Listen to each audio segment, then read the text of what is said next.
down to this, ladies and gentlemen. NIP versus ENCE. That's the ninjas in pajamas versus the Finnish esports organization ENCE from Finland. Of course they're from Finland because they're Finnish, and obviously you know that already. And obviously that's why you've tuned in. That's why you've been spamming the chat with hashtag EasyForENCE, even though it's not time for that yet. It will be soon, very enough. And also beside me, it will be that of Halvor and Jacob. Guys, we are about ready to kick this game off. We're about ready to get this game going in the right direction. But let's begin to talk a little bit about the ENCE side of things. Now, we've been harping a little bit on NIP. We've been talking about, oh, well, where's Lecro, blah, blah, blah. Let's talk about ENCE. What's going on here? They've got Yampi and Jumpy, however you want to say it. He's in the lineup, and they look okay with him. Yeah, I think the biggest problem with ENCE right now is that we don't know what's going on, and I don't think they know it themselves either, to be completely honest. Playing with X7 was looking quite okay in Road to Rio. I think they've been playing some solid Counter-Strike with him as of lately. It seems to me like ENCE is slowly but surely getting better. And all of a sudden you make this roster change, you bring in Yampi, and he's also looking super, super good. Now, the first game they played against Navi, that was some stellar Counter-Strike. I think they played a super good game. They were being very proactive. They played with a lot of confidence, and they got the W. What we saw yesterday was just horrible, as you said in the pregame as well. It was an ENCE claim that didn't even get going against Vitality, that hasn't been consistently playing well in quite some time either. So looking at ENCE, I don't know where to put them. I don't know what to expect. And I guess that's the biggest problem. Then it's just a joker right now. We don't really know what they can, and we don't really know what consistencies come out of this lineup. Halvor, yeah. I know that you've had to do some studying of ENCE. I know that within, at least the job description of what you do outside of what we're doing right now, you've had to study this lineup a little bit. So tell me, what have you learned? I mean, one thing is they're a pretty rigid team, obviously, depending from map to map, but they have a pretty set game plan for what they want to do in each and every map, which is usually a good thing. Again, Jacob talks about how we need to see them finding consistency, and that's one way of kind of speeding up that process. But I think it's kind of a given that when you make a roster change, you're bound to have, very high highs and then potentially low lows. And that's really what we've seen at events so far in this group stage. I think it's going to take a time before we get to see a consistent ENCE. I think the interview we had with Sergey yesterday also kind of pointed towards that sure, they know they can do well, but they're not necessarily being able to fully focus, or they're not hitting their shots, as he put it, on a consistent basis right now. So ENCE, as of right now, still in kind of a honeymoon stage that's not really panning out to be a happy marriage, but, time can still improve on that. Yeah, I mean, come on, Halvor. There's still a chance. There's still an opportunity here for Dustin Henderson and the gang to get things together, to kind of run it back and figure out how it is that they want to approach the next set of Demogorgons. And by that, I mean, we're going to learn what ENCE has to say about themselves.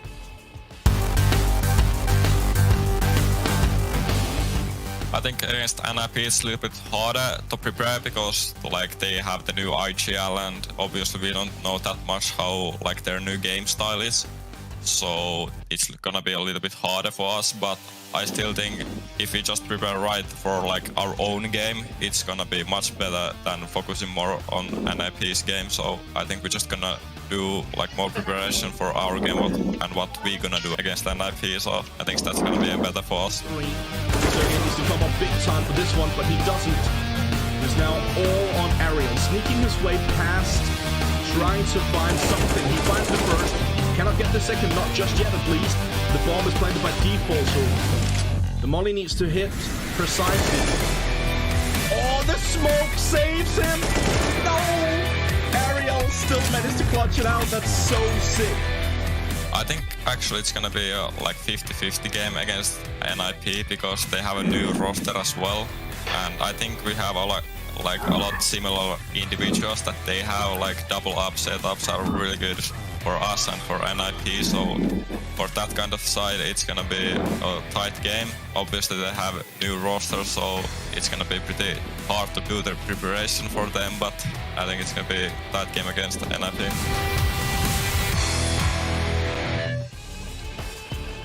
Yes, and on the back of everything that ENCE has accomplished up to the point where Alexi B left has now been created into a void. The upside down is almost where ENCE have been throwing.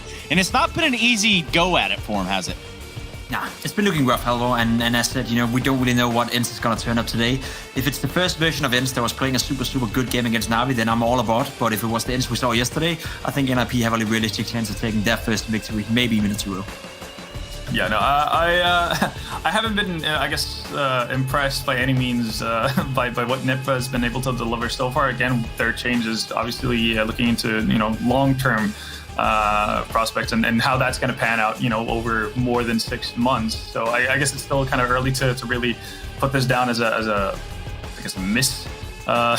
missed opportunity with taking Liquor out of the lineup. But I think it's a bit of a red light to see what Jacob mentioned this during the break, the fact that for 3 of the first maps that NIP played in this group stage, they only picked up 18 rounds. That's not competitive, regardless if you've made a lineup change or not. And that has me a little bit worried. So for this one, I would be extremely surprised to see NIP taking it to 2-0. And I actually think I'd hold ENCE as slight favorites in this matchup. But, I mean, we've just got to ask the question, or rather, I've got to ask the question to you two and let you two dig your own hole with this one. When you look at NIP, when you look at ENCE, they have something in common. It is that they got rid of somebody on their team. Now, who did it better or who did it worse? We're going to start with you, Halvor. I'll be honest, short term, I think ENCE is going to get the better out of this deal. It's a pretty monumentous change for NIP to swap out their in-game leader. Obviously now, seeing how it's online and everything, Threat can be more hands-on in how he's leading the team and everything. And again, as we alluded to, this is going to be a long-term thing for NIP, where they look to mold Hampus into becoming a full-time in-game leader who's kind of molded for that role more so than Lekra was. But as it stands right now, I think ENCE are more likely to come better out of it. I'd agree. I mean, short-term, ENCE is by far the strongest one coming out of this one. I think long-term, NIP have done a good roster move out here. It did worry me a little bit yesterday that Plovsky was so affected by the fact that they removed the in-game leader. You'd think to yourself that Lekra, the way he was in-game leading in NIP, was heavily inspired by Threat, the coach, and how he wanted to run the team. So coach is still the same. The 4 other players around him still the same. So to me, it's like changing the in-game leader is a big thing, but the fact that he's so uncomfortable in this new setup with Hampus already a few days into it makes me think that it has to be long-term for NIP, because right now, as Halvor said, they're not looking good. They've only played, they played 4 maps in this tournament so far, and only one of them have been competitive, and it took 38 frags from Nork even to make it competitive. And, I would love to talk a little bit more about that long-term and sort of the timing of things and rosters. We actually talked to Sergey yesterday about, a 3-month process, something along those lines. Before we do that, though, I think it's only fair that we hear from the side.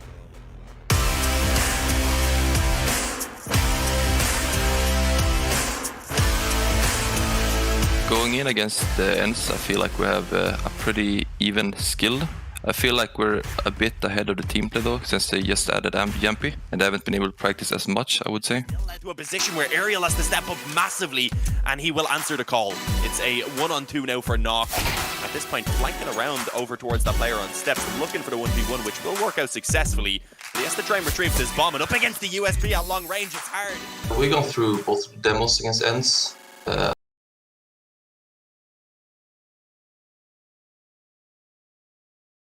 I think they're a really strong team. They have a really strong double-up setup, so that's going to be something new for us. We're a strong online team that we're on LAN. We're just as hyped and just as calm, and we're just playing as we should.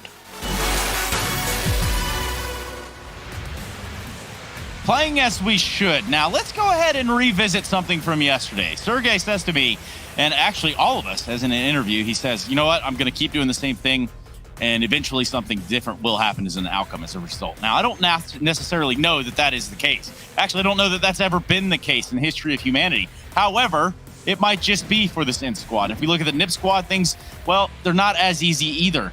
And, I guess a little further more than that, now that we find ourselves online, I'm really curious about this window of opportunity that is 3 months, that is 6 months, that is 1 year of giving it time for a team to gel and mesh together. This sort of it irks me to no end. It really does. And I don't know about you two, but I need. Yeah, you know what, Trace? I follow your line of thought here, but every team is different. I'd say that NIP, a team that is changing their in-game leader, give them a little more time than you'd give a team like FaZe Clan, for an example, who brings in a new guy just to start out one role. I think changing your in-game leader makes this scenario a little bit different. That being said, though, in this instance, right, you're changing an in-game leader. Coming in is Hampus and Lekra goes out. You're not changing a Glaive from Astralis, who's the best in-game leader in the world. You're changing a guy who was never supposed to be an in-game leader with a guy that is supposed to be an in-game leader. So maybe that 3-month period we normally want to give a team like that only goes down to 2 or 3. I don't know, man. It really. I agree with what you're saying. It's tough to quantify each team the same. I feel NIP, though, they should be performing relatively soon.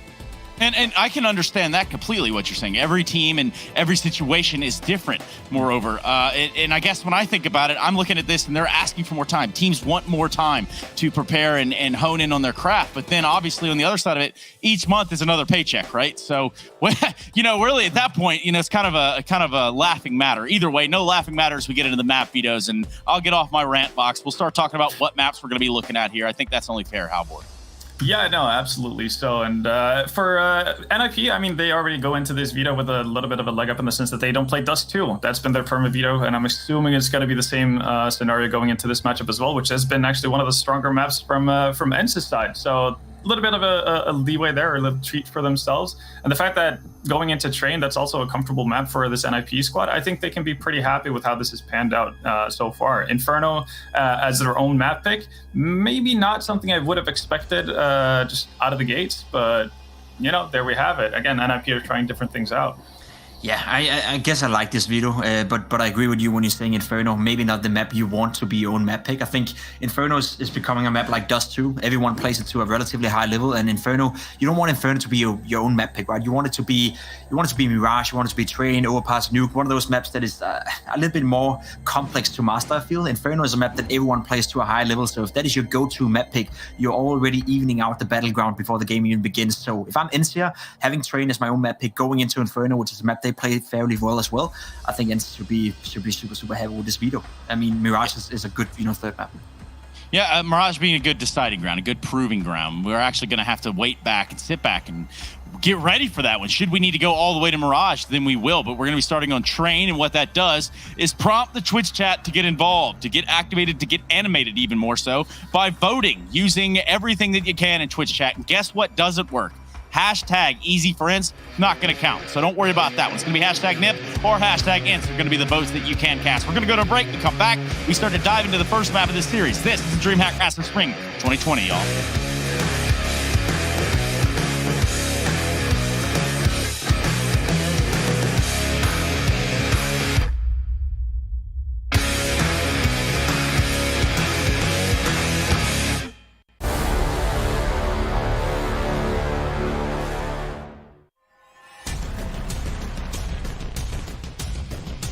Flashbang's affected. They have got through the smoke wall here, but Chris J, he is the final boss of the bomb site. Now Spitty and Chris J to keep Mousesports alive. Oh, Chris! He's found 3. It's down to a 2-on-2. Chris, can he close this with an ace? Oh my God! Can they actually close this out?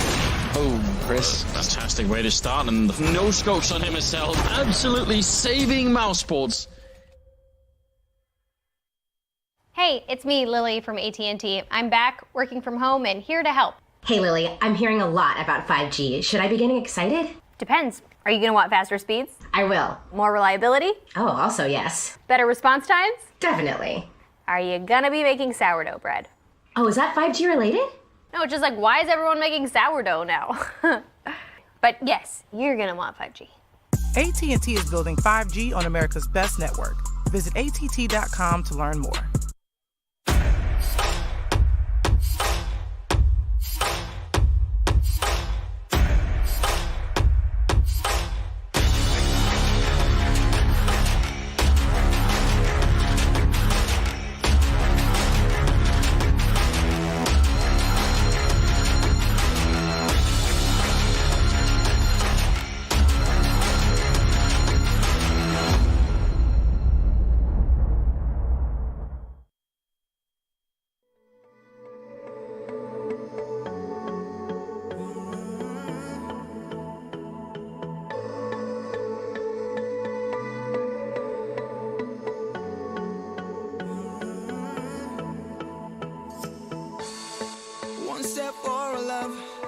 One leap for us. Together we'll light the night. I don't ask for much. Your heart is enough. I never want to see you cry. Take me home for just one night. Promise I can make you feel alright. Take me home for just one night. Let me light the fire with your eyes. All night like we're royalty. right there into the stars. All night like we're royalty. You and I, we were meant to be. Come with me, let me take you right there into the stars.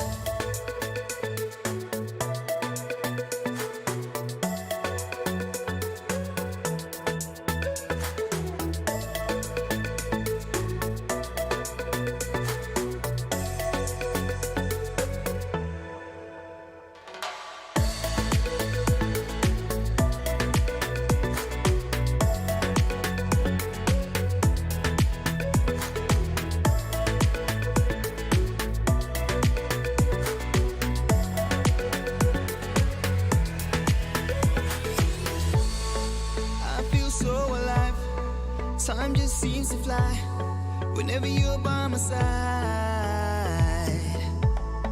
Baby, I'm here to stay, so cast your doubts away. Don't let your feelings hide. Take me out for just one night. Promise I can make you feel alright. Take me out for just one night. Let me light the fire with your eyes. All night like we're royalty.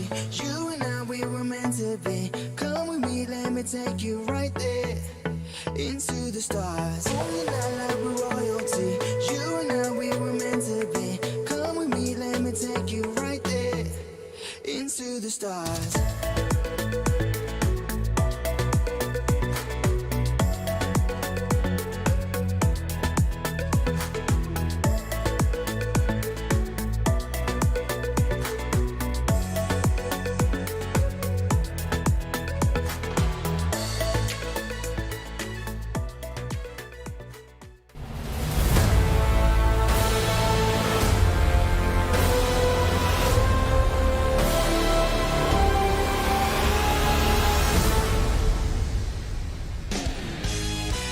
Well, if there's one thing I know for certain, someone's going to need a hug after this game because somebody is about to get their heart broken, their feelings hurt, and moreover, devastated by the fact that they could not win this series. One best of three here between NiP and ENCE, and the maps have already been decided. Train, Inferno, Mirage. We are ready to kick this one off in the right way. We've already asked you to participate in your own sort of way by typing in the Twitch chat, either hashtag ENCE or hashtag NiP. Now, we're going to continue to tally those votes and also look at them in just a few seconds. But moreover, I think it's just about time we start talking about the real deal here, which is what you two think in terms of who's going to win. I say you two, I'm talking about Jacob, I'm talking about Halvor.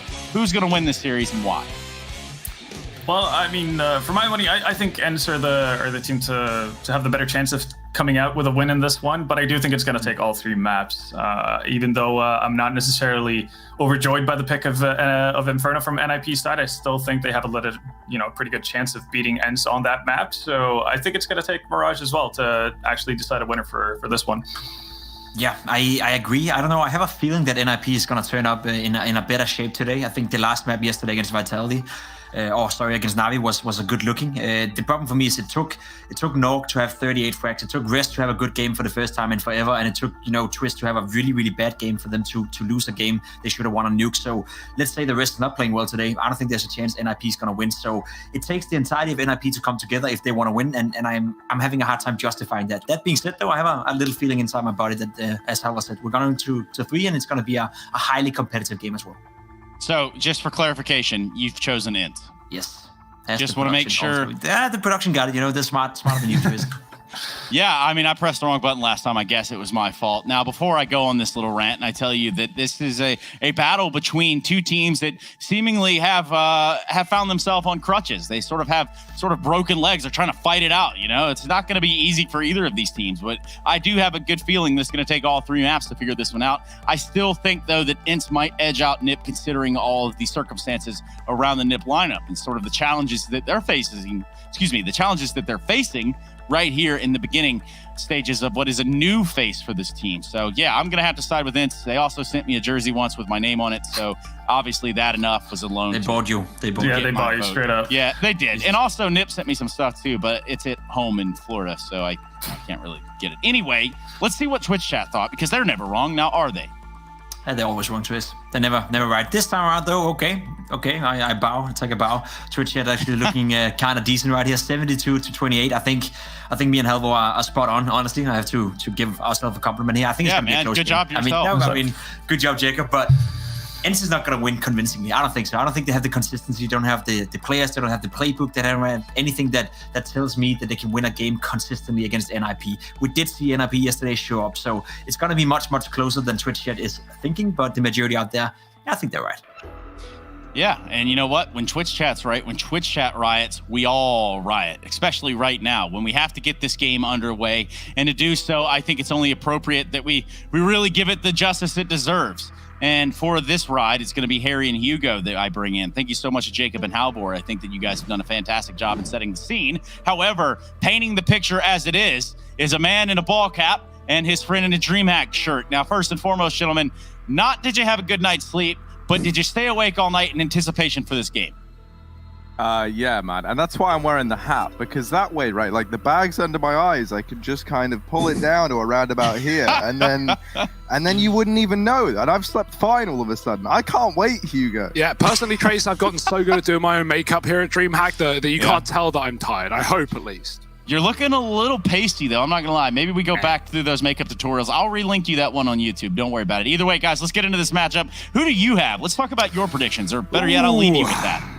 Yeah, man. Thank you very much, Trace. Obviously, I'm cosplaying everyone's favorite Watch Dogs DLC, and I can't wait to get into this game, Hugo. ENCE versus NIP. I don't know how you're eyeing this one up. I don't know who you're leaning in favor of. I mean, are you agreeing with the desk in ENCE, or are you looking towards the Swedes in NIP? I want to know. NIP, man, they're 0-2 right now, and in those two games, they went 0-2. They haven't impressed me, Harry. I've got to say it. Like, I was loving Letcro in this roster. We casted, this old NIP for 2 months, and they looked really, really good. They're on the rise. They make this change, obviously, with the long term in mind with the change. With the short term, well, that's just not really, the results aren't there. And so I think it's very hard to balance in the favor of NIP when they're taking on ENCE, who have Yampy in the roster, who's looking like an explosive player. And we've already seen ENCE take down Na'Vi yesterday. So I'm leaning in the way of the Finns. What about yourself? I don't know, man. These Swedes, there's just something about them. Sitting on the fence as usual. Something about these NIP boys.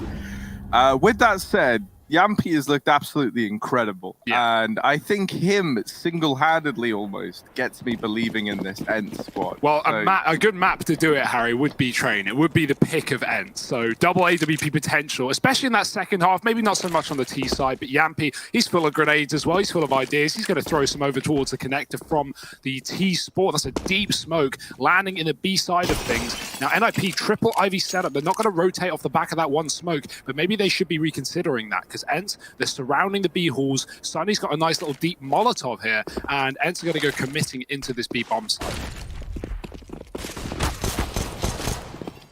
Aaron Ali trying to tap down this player at the back of connector. Hampus going to reposition. Now, doesn't feel like we've seen Hampus at 100% yet, which, understandable. He's pretty much brand new in the roster.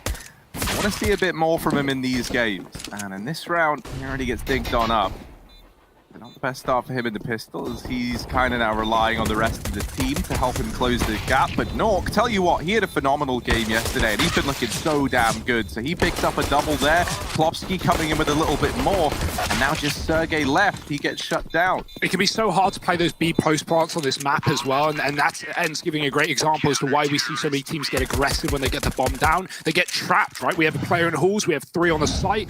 2 of them are behind Grey Train. And NIP are just able to push from all these different levels of height, left and right, and just basically pinch the ENCE players in the site. So, typically if you're going to get in a situation like that, if you're ENCE, you want to get aggressive. But with Glocks versus USPs, that's the reason they stay passive. They were hoping to run crossfires, and NIP, well, they will run one a little better. Pistol round going their way. And at least the bomb plant for ENCE will provide some sustenance in this second round, some Deagles, a bit of Kevlar as well. And just a little drop down the ladder for Sergey. He won't commit.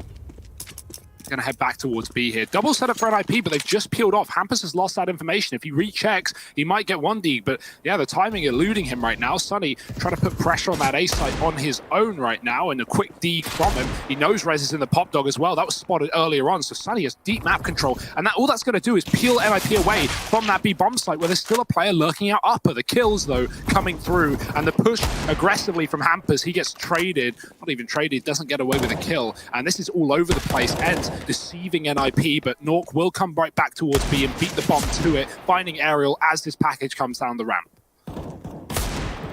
Ooh, nice little dig from your boy Sergey. Now puts this into a 2v2, and this Eagle is lost in for blood. It already had the metallic taste, but, well, didn't go his way, did it? Rez with like 4 bullets from an MP9 mops that round up. And the defuse gonna come on in. Twist is celebrating a hell of a lot for a second round on the board, but there it is. Take what you can get, Harry. They have yet to win a map here in Dreamhack-masters-spring 2020, so NIP have had quite the rough tumble. Something I will say, right, I think a very exciting prospect within this NIP team is if you can have both Nork and Plopsky showing up at like they're, you know, like playing at like 100% in the server. But yesterday Nork. Yeah, yesterday Nork, and then like a few weeks ago Plopsky. Just imagine how good like NIP could be. And that's the thing, no one's doubting the individual talent. Like, we know Sweden has so many sick players, and well, you're looking at 5 of them right now, but it's about, you know, the pieces of the puzzle. And Counter-Strike, as we know, is more than just hitting your shots, and well, sometimes, Harry, it is playing your own game as well. That is a key part of it. And what happens, he needs Hang on, mate, sorry. What was the second one? So it's hitting your shot? And playing your own game. Playing your own game. So that's what happens needs to help these guys do. Okay, Look at this flash. He's playing his own game here, and he's hitting his shot, but he's got to hit a bit more. Oh, no. It's all falling apart for him there, but he does still get this 2-for-1 trade, and that is a huge advantage now for NIP. He also considering this is the buy round for ENCE. He also spots the bomb. Sorry, I feel like cutting you off, Harry. No, take it back, man. It's fine, man. You know, we've known each other a couple of months now. And quiet. Twist looking down into the pop dog, and he's going to try and silence Sunny, and he will send him away. Now this AWP on Alu has looked pretty sick with the AWP again lately. He's really been popping off. Now we're going to see him moving back to rejoin the rest of the team here outside of B. Rez has already preemptively rotated round, and Hampus is holding close in the site with this MP9. So let's see if this pans out for ENCE. These low HP players, or the low HP player, Singular, gets burnt out by the Molotov, and Hampus is wrapped around. Alu gonna land that shot at the very, very least, but a 1v3 to find and a bomb to get planted, surely. There is no way that Alu can make this one doable. Yeah, 15 seconds as well. I've seen my fair share of Alu clutches on train, but none on the B-bomb site, unfortunately, and it's just not going to work out for him. NIP taking a nice early lead into this game. That's got to feel good on your opponent's map pick as well. I like this play from Popsky, pushed upper and beats ENCE to the position. That Molotov is unlucko for Sunny. And yeah, Popsky gets a great position, gets pop flashed in by Hampus and wreaks havoc there, destroying ENCE. NIP 3-0 up. It's a fast outer play for ENCE in this round. We were waiting for it, and it's finally bestowed upon us. That molly pushes Sergey into the AWP, and Nork was waiting in the wings. We talk about double AWPs, Harry. Well, it's not just ENCE who can wield those weapons, it's NIP too. Nork on the secondary AWP here, alongside Twist. These two are very explosive AWP players. It's really, really nice having a double AWP in this Swedish team. Considering for the longest time, you look at NIP, you look at current Digger, old NIP. Woo, nice shot. You know, they never had that double AWP potential. So, you know, they didn't even for the longest time really have a technically an AWP, or at least not in the more traditional sense. Well, right now, these Deegs are working wonders. Yampi with another. He's found himself his weapon of choice, but one by one, NIP are biting back. They're picking apart these Ts. Alu dropped. Yampi's got to make this happen pretty much on his own, because Aerial with the CZ is not going to be good at range versus these rifles. Nork tucked, and he's hung out to dry. He's got to turn around. He does, luckily, but missing the timing to Aerial crossing sandwich. He might be able to find Yampi instead. Nice shot. Only Aerial left up. Maybe a one-on-one hit towards the Pop Dog, but Rez has caught him from T-Con after only a dink on Plopsky. This is a great lead for NIP. I love the setups. They seem to be communicating well. Everyone's knowing what gaps are open and where to hold. And even though ENCE are hitting some blinders with these pistols, it's not going to fall apart for the Swedes. Not yet, at least.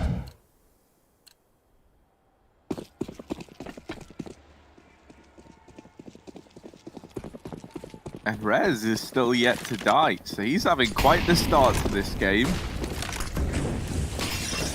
This time around with another investment back in, ENCE going to try and set up over towards the A site, and nabbing that early kill from Rez in Pop Dog is going to be the I think that maybe kickstarts this play for the Finnish side. They have Pop control, they've got Aerial sneaking on in through Olof. Alu with his AWP posted up in main, going to get the better of Plopsky. And Nork holding this down with the AWP isn't given a chance at the trade. Now Twist, you sneaky man. Oh no. Goodness, you're not sneaky at all. You've missed that opportunity. And now Alu, turning back around, knows that he's there.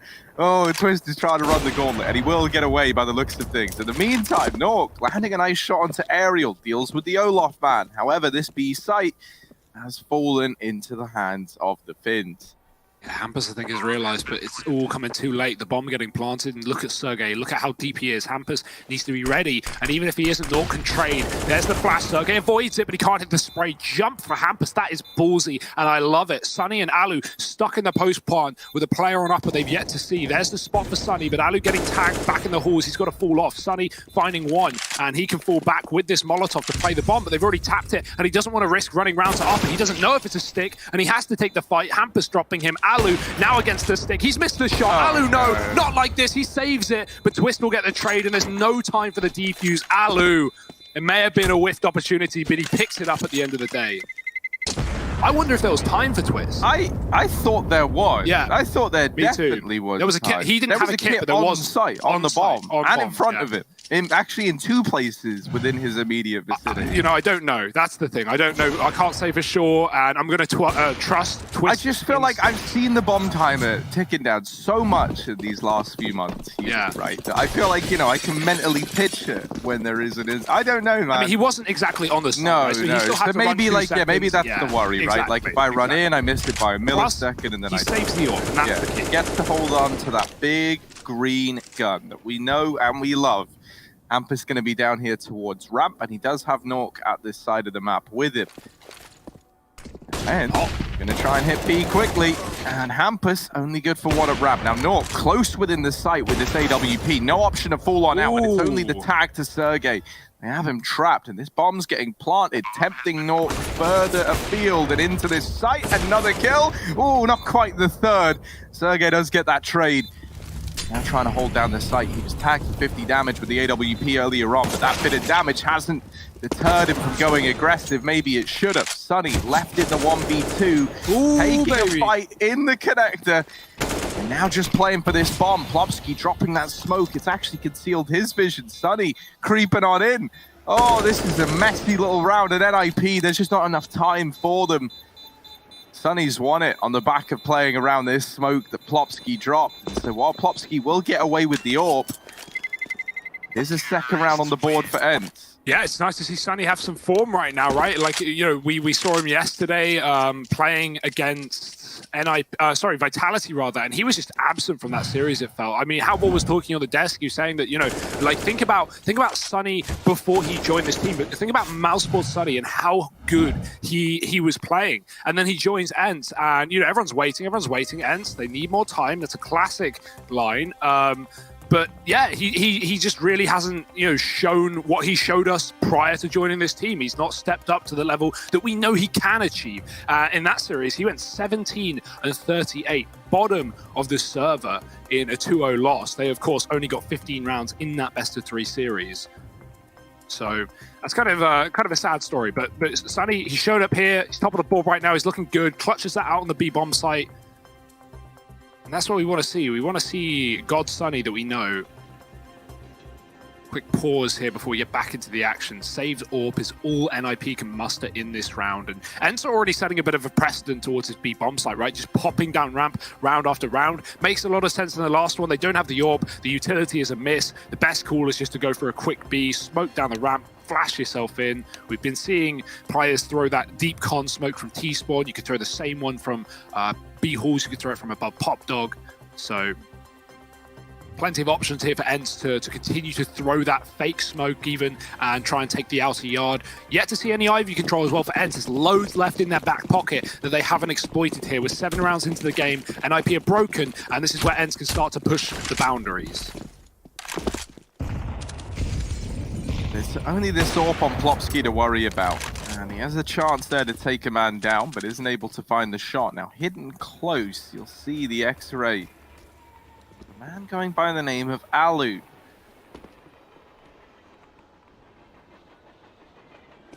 Alu's being very, very patient. Just about hidden from this AWP on Plopsky as he goes back. Oh, the timing on that, man. Plopsky has just looked away from Alu's position. Look, Alu is now creeping into Olaf. Plopsky will get one, and there's a second. So he does catch the timing the second time around. ENCE running into this AWP, the only weapon for NIP in this round. Plopsky had to deliver a lot. With already 2 to his name, there's a chance we can see him continue on this tear. However, he's lost his teammates inside the site, fallen back into a much more passive lie down here. Bomb has been planted. He's now looking for any way back into this round. Now, maybe a kill gets given over to him by this player on the bomb train, and it will. Plopsky with 3 now. Ooh, was almost ready for Sunny. You can feel it coming, but Sunny does locate him and deals with the threat. Now, Norg, we need a hero. Could be this guy. No, but heroes don't do that. So, sadly, the best he can hope for is to hold on to the AWP. Run for the hills. Ultimately, not that bad for NIP again. This is the 3rd round in a row now that they've saved the same AWP forward. So it has literally been in play from the first time NIP had it, and it's still seeing usage today. That is inspirational. Yeah. Recycle, folks. You gotta save money to make money. That's not the saying, but I'm gonna use it. Yeah, if Plopsky hung around, that's like the main argument for recycling, right? Yeah. Plopsky, if he hung around there on Ivy after he got that pick, he could have got a lot more value. Obviously, he gets 3 kills in the round. He does everything he needs to, but could have stopped the bomb there. But ENCE, they only went for a solo peek. He never saw the bomb, and so he rotates after just 1 pick. Oh, nice start from Rez. He finds Alu sat in the same position he was in the previous round, this time with the AWP, but no longer, as the quick kill from Rez will find an advantage for NIP. Nade in the pop, and Plopsky won't stop, but Sergey will make him, as it's not a flashbang. Sergey can see through that, and even though it does a little bit of damage, Sergey's ready to fight. Resmoke on Pop Dog to deny the rush, but Sergey tries to push ahead of it. He gets punished. Aerial backing out off of that kill. ENCE want nothing to do with this. Yampy, he secured that AWP from Alu, and I can only imagine ENCE are going to go right back towards B with this play. There's only 1 man there. It's Hampus. He's at the back and not even playing inside of the site. So ENCE, they're in a world where they should be able to get a bomb plant. But the big question for NIP is, well, 2 things. 1, does Rez hear anything? If ENCE make any steps, Rez and the Pop Dog is going to know for 100% for sure, right? Because ENCE could be going Ivy. NIP don't know that. So ENCE have to be absolutely silent going here. And also, will NIP rotate another man over? It doesn't seem like that's going to be the case. Hampus plays deeper to at least put up a kill before the plant comes in. But with a resmoke, that's really going to stall things out for ENCE. They might just have to go through it and hit upper at the same time. 30 seconds left on the clock, and Hampus waiting for the fins. And there's that rotate. We knew it was coming. And also, keep your eye on Rez, Mr. number 1 on the minimap. He'll be shooting up through the Pop Dog any second now as this push comes on in. Hampus and Nork have got to try hold the line at B. And they're doing a pretty damn stellar job of it. Yampy, he's going to try and hold on to this sword. Sneaky little devil called Rez in the back line, and he will take it away. That round falls apart for the ENCE side. No money left in these bank accounts either. It's just going to have to be an eco here. Round number 9 with NIP having a chance to put another up on the board.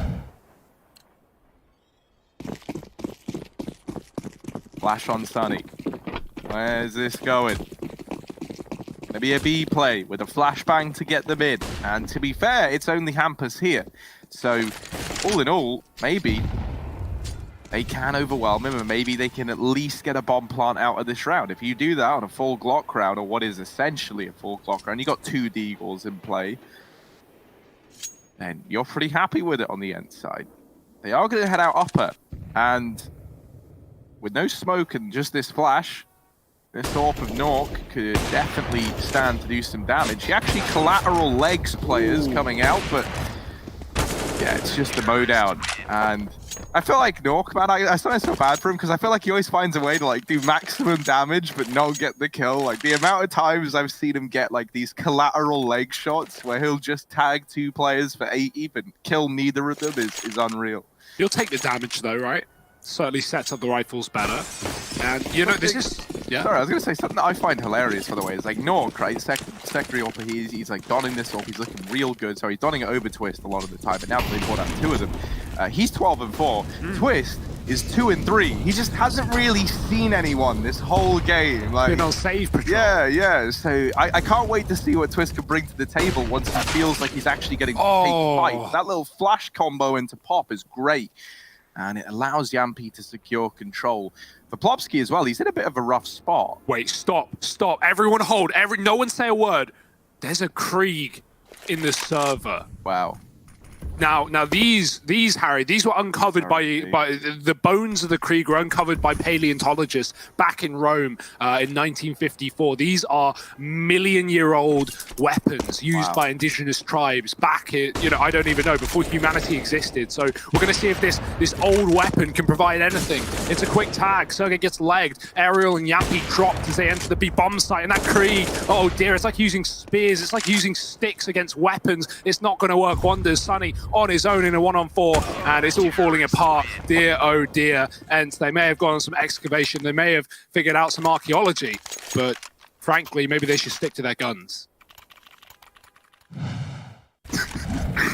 You have your head in your hands, Harry. Whew. Oh dear. That's the first Krieg I've seen since Yeah. So I just, you know, I was a little bit excited. I can tell you haven't seen many.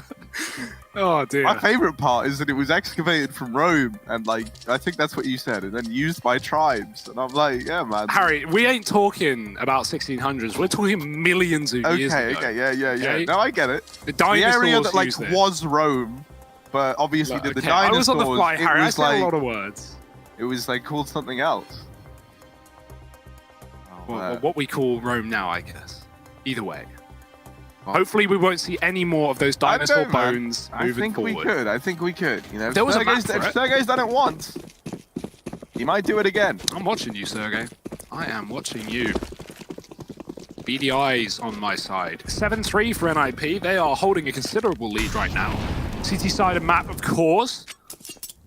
Hey, we know Finns love comebacks on train. Harvu, the Finnish esports organization, hailing from Finland, they put out a great tweet recently.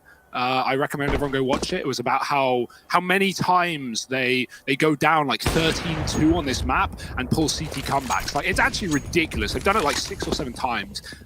So yeah, definitely a viable option here for ENCE. Even if they get reamed out in this first half, they can certainly pull things back. But right now, they're not looking too good. Walking through smokes into rifles. Plopsky's waiting. Ariel might push off of the noise, and, well, he'll come to regret it. Plopsky finds a second.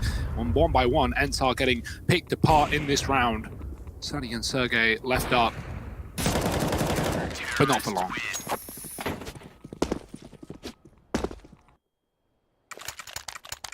Wow, ENCE's map pick not really off to the storming start they hoped for. No more Kriegs getting brought on up. Phew. Approaching the latter stages of this first half, and it's kind of scary. Outside of that little streak that ENCE were able to go on, they really haven't fielded much in these last few rounds. It's very, very one-sided. This double AWP has just been annihilating ENCE. Hampus is even feeling very confident. He's got aggressive into these upper halls, and he's looking to take a bite out of this ENCE squad. Now, Ariel doesn't want to give him a warm reception over here outside of the Pop Dog. That's a great play on words, Harry. Just gonna draw more attention. I know you don't want it, but I always think like the best thing when you make a joke is to like let everyone know that you've made a joke shortly thereafter, right? Haha, did you laugh, guys? See, the reason why that's funny is his name is Ariel, and like you'd put like an aerial on the side of your house to get signal. Quit while you're behind, Harry. Yeah, let's see, man.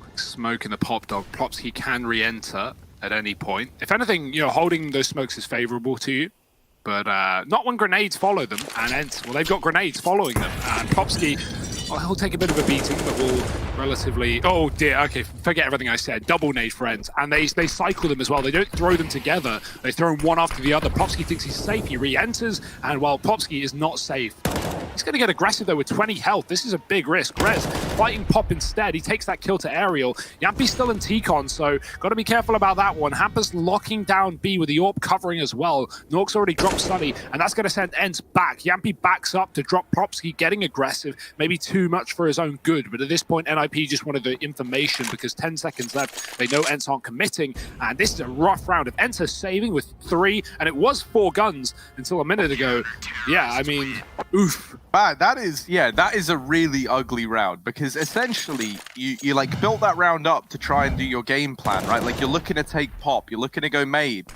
and then it just takes so long, and the results is so dire on the back of, you know, like trying to get this map control that you just go, yeah, we'll save. Actually, we'll just do it again in the next round.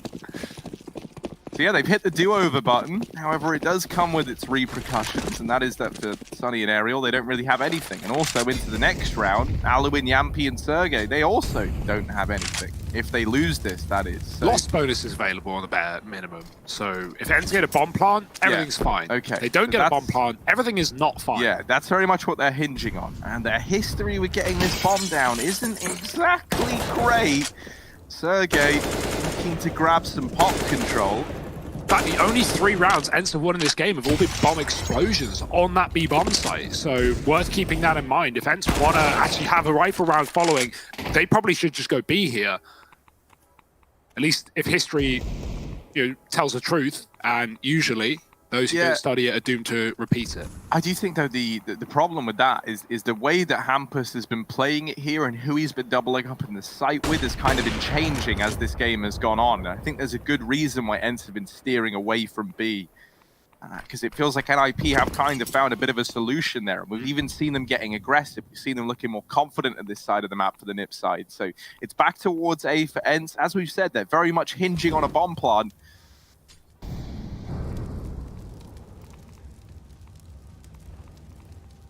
Be able to buy anyway, but it's going to be lacking. And that's the problem. Twist. Finding the man down in Ivy. Players getting out from Olaf, and they're closing the distance. Oh, Another missed shot from Twist. Not the 3rd time around, however. And Alu, knife bounce. Oh, there it is. Take him down, Alu. That's a nice bit of BM from this man. 9 seconds, looking to do any more damage if he can. And Alu is... Oh, he's just gotten away. Just gotten away, but they're hounding him down. Alu, pinned in the corner. He's still going.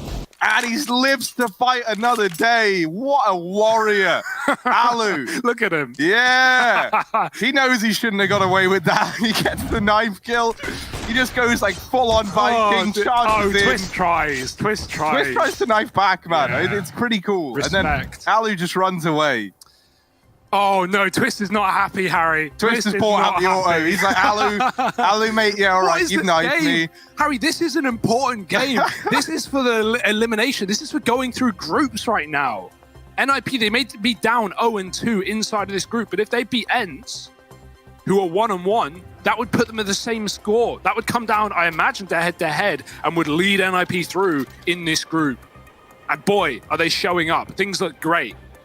At least for the Ninjas. Not so much for ENCE. A slow start on their map pick. They need 5. They need a bare minimum because right now this is the T side of their map pick. They're showing us nothing. They are saving. It's been a few minutes since we had an ENCE round, and they're going to try and find one fast, going with flashes towards the A side. No one committing though. Let's just remember that Twist is really upset after that night. Yeah. Like he's bought out the auto sniper, and look where he's sitting, by the way. Like if you want to know, right, if you want to know whether or not someone is just disgusted, they'll play a position like this with the auto.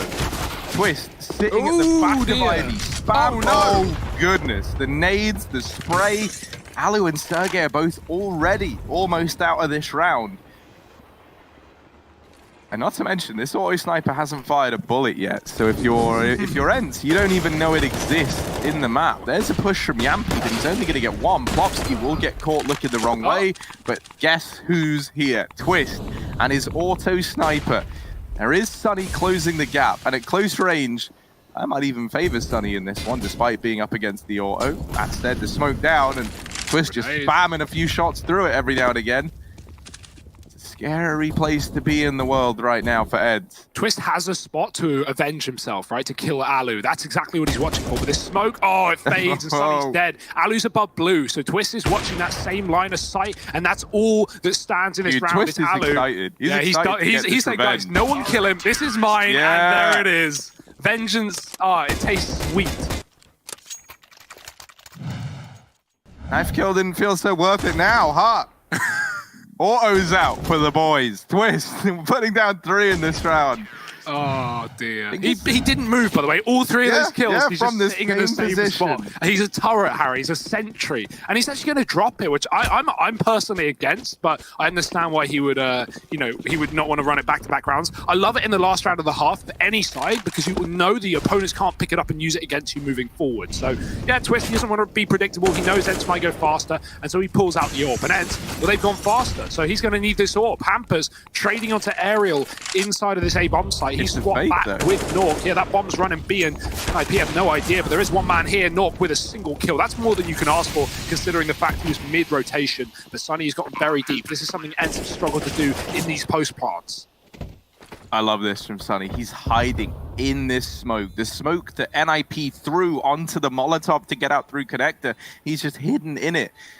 And has now snuck through to the other side. Alu is even alongside him, and they do deal with Plopsky. It's actually Sergey with him, rather, but Twist is in the site. There's no one in position to actually keep an eye on this. Twist, if he sticks it, he wins this round. No. They can't get close enough in time, surely. Oh, up on top of the train, Sergey flies on up, and actually with a bit of parkour, he does get there in time. It's 4 on the board for ENCE, 11 for NIP, and this game, it's been madness. You don't want to miss it. Join us for the second half of play in just a moment.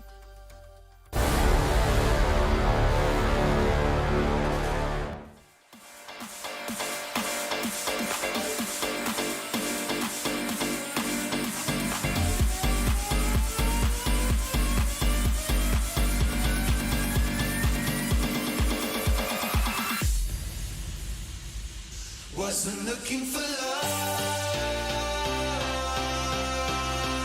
tonight. Wasn't looking for love tonight. Wasn't looking for love. Wasn't, yeah. I mean, wasn't looking for love. Wasn't, yeah. Tell me no secrets we don't understand. We deal with the answers when we don't have a plan. Nobody gave me a lesson in love. Every day searching cause we never had enough. I was lost until I saw your face tonight. Standing on the outside, drawn into your paradise. Wasn't looking for love tonight.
Tell your family, tell your friends, tell your Finns, because ENCE, they need your support. 4 rounds on the T side of their map pick, and NIP, well, they're bringing the heat here in this series. Inferno's our second, and it might be approaching sooner than we expect if NIP can keep a streak here coming into the second half. ENCE is certainly looking for a pistol round as Sunny buys the kit smoke for that B retake, and ENCE go 4 men with the armor. We got Sergey solo B, and NIP hiding in T-Con.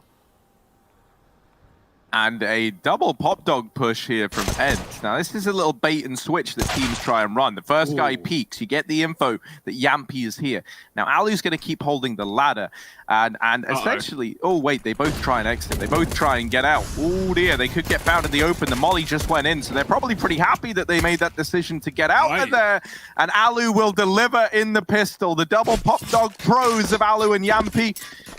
They've left it in a 1v4. For a man named Nork. Now, he's shooting at the feet and then finds the head. 1v3 with a Glock in his pocket. He's trying to rock it. Does get spotted, even tagging down Sunny a little bit further. Nork isn't the kind of guy you want to go give fights to. He's a bit of a brawler. And maybe a bit of a baller as well. Closing the gap, trying to get into this site. And down goes Sunny. Oh dear. You do not want to poke this bear, because this bear bites back. Now 1v2. And this bomb down over towards main. Nork looking to do this. 1v2. Crossfire semi-set up between Pop and main. And thankfully, Sergey's there to regain control of the beast. So that round goes the way of ENCE. A sigh of relief as they don't bottle the 4-on-1 to pick up the pistol. That's got to feel good for ENCE. And that rotation as well, you mentioned it. That molly was just about to land in Pop Dog. You know, if there's a world where that molly lands, and if NIP have a player above and ENCE shoot up the ladder, they're going to get wrecked. Like, either way. But they escape as the molly lands. They take the fight. And of course, the USPs come out on top. We see how difficult those Glocks can be to maneuver with, even in the pistol rounds. The one thing I will say is, like, that Molotov going into Pop, in my eyes, would, like, if ENCE was still in there, they would have probably escaped up the ladder as opposed to running out. Safe. And there was no one up at B. Like, if anything, it would have got them a lot of information that B was clear. I think they knew at that point. Yeah, so... Interesting round. Now, Sergey, he wants to impress us with these eco kills, and we'll only be impressed if you get all 5. So, yeah, nice try. 3 ain't bad, but we're going to secure the bomb plant at the very, very least. It's a good round for Nip. On $1 of investment, and they get quite the victory, a kill and a plant. But ENCE, they're going to be coming in with everything. I wouldn't be surprised if they just upgraded here and didn't even want to run the bonus round. But then again, you're going to have confidence in your map pick. Maybe just get Sergey on an M4, 3 rifles, 2 SMGs. That's not really going to hold you back as long as you play like the SMGs off spawn and try and get one in pop, something like that.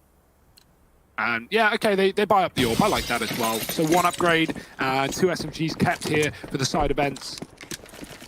Sergey going to go inner, got an aerial, con side, and 3 back towards the Ivy, at least initially. NIP, do they want to burst quick? Yeah, it looks like it. Plopsky is down the Pop instantly, and he can't see a fight.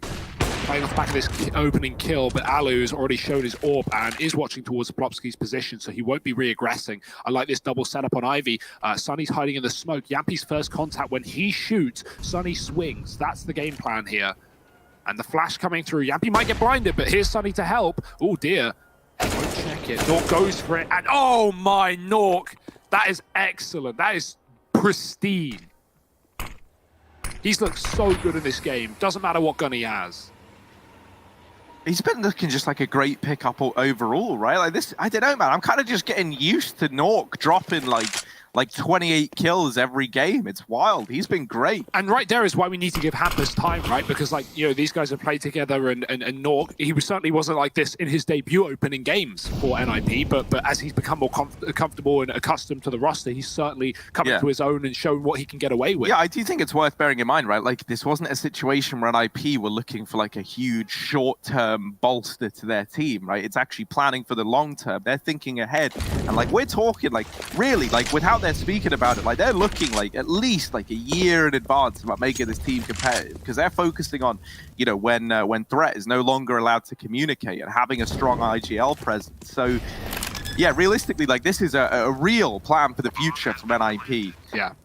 at least, you know, what Threat said in that interview the other day, all that tells me is that he had to help Lekro a lot with the calling. That's all that looks like from the outside. You know, there's only so much we can know from the information we're given, but it looks like, yeah, Lekro needed help. And of course, that's fine, right? Lekro wasn't an in-game leader. He was a fragger turned in-game leader. So, of course, you know, that's different. Right now, NIP are slaughtering, and they're on 3 kills in this round and a guaranteed win with the bomb down. Alu is saving, and, well, he's doing his best at it, but they're actually not going to hunt him. They're not going to look for the orb. Not yet, at least. They want to get the man out of the sight. The jiggle peek, the bait for Rez. Oh, dear, missed shot from Alu. They're getting close. They're getting uncomfortably close. Nork dead, but it could be a trade. Even with the hops, he can't escape his fate. Plopsky finds another, and NIP up to 12. That's a nice start to their first rifle round. And, like, you know, I think this whole Lekro thing is an interesting talking point. I think for him as an individual, I think being entrusted with the IGL role and having some time where he was the IGL and NIP presenting good results, even if it's not something he looks to keep up, I think it's definitely increased his stock as an individual, right? I mean, Astrala's tried to get him. Yeah, and it's definitely, on top of that, I imagine, opened his eyes to a lot more that goes on in the server, right? Like having an understanding of what the IGL feels, how you can kind of assist them, what information is helpful, you know, things like that. All just kind of contributes to making him an even more well-rounded individual. So I can't wait to see what the future holds in store for Lekro. Sure. Now, let's focus on the NIP and the server. Sergey tries to go aggressive with Rez, and he's going to come to regret that. There's only these few rifles left standing, and Yampi's going to put his to stellar use down at Ivy. He puts this in a 3-on-3, but does get traded. There's another kill from one of these M4s. This time it's Aerial ringing out down in the Pop Dog. Still holding on for this B-Rap, but being very, very low. He gets dropped, and it's all left onto Nork in a 1v3 up against a partial investment from ENCE. I mean, it was like a full buy, but they only had, you know, a couple of rifles in it. Sergey gets hit by the flashbang getting aggressively, and that not only stops him, but makes audio. Val put out a little patch recently, the other day, and it claims, obviously it has a bug in it, which I'm sure you've seen. I've seen but aside from the bug, aside from the bug, you know... The bug isn't great. Yeah, the bug isn't great. Forget forget beta test. Just quickly, because it's a rifle round, they've hopefully put a stop somewhat to grenades slowing you down, and you know, while they hit you physically. But it does still make noise, and so Sergey, that gives away his position. The player above B is able to hold and take him down. Yeah, the bug that we're referencing is that sometimes the nades will hit you 15 to 16 times, do 15 damage. So, you know, like Valve, they've kind of given with one hand and they've taken with the other. It's classic coder's life, right? You know, you try and one fix line it, and everything breaks. you try and make everything better, and then it's like, oh, the problem is now worse. I mean, we fixed a small problem, but we created an even bigger one. That's a shame, but hopefully it will get sorted soon. Sergey's got a big problem. Looking to sort this B site, and Sergey, he's doing it with a bit of a fight. 2 kills, and the bomb dropped down the ramp. He's ready for that repeak of Rez, and well, Nork, Twist, they're abandoning this one. They say, you want the bomb, you can have it. We're going to go elsewhere. Now, it is too early in the round for NIP to guarantee a save, so they should still be focusing on taking some players out in this round. Nork is looking for that on the A side, but 2 players still hang around because despite having the bomb, they know that NIP could and should be anywhere but B, because Sergey's pushed up and cleared the ramp. So Yampi, he's going to consider things. He's going to go check out what T-Con has to offer. And if he does, the Shadow advantage should give that kill to Nork.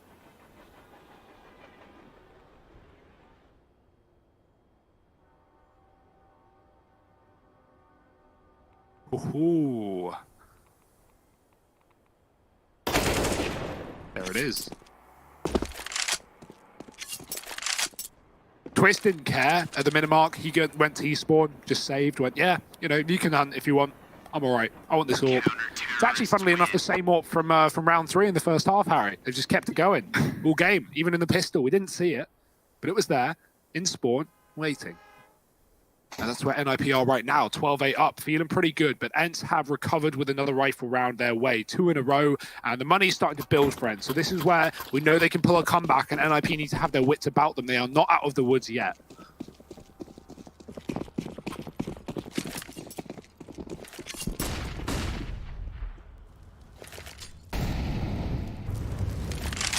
With that save, they've full invested around it. They want to try and get the money on the same page. They're bringing quite a lot with them into this round.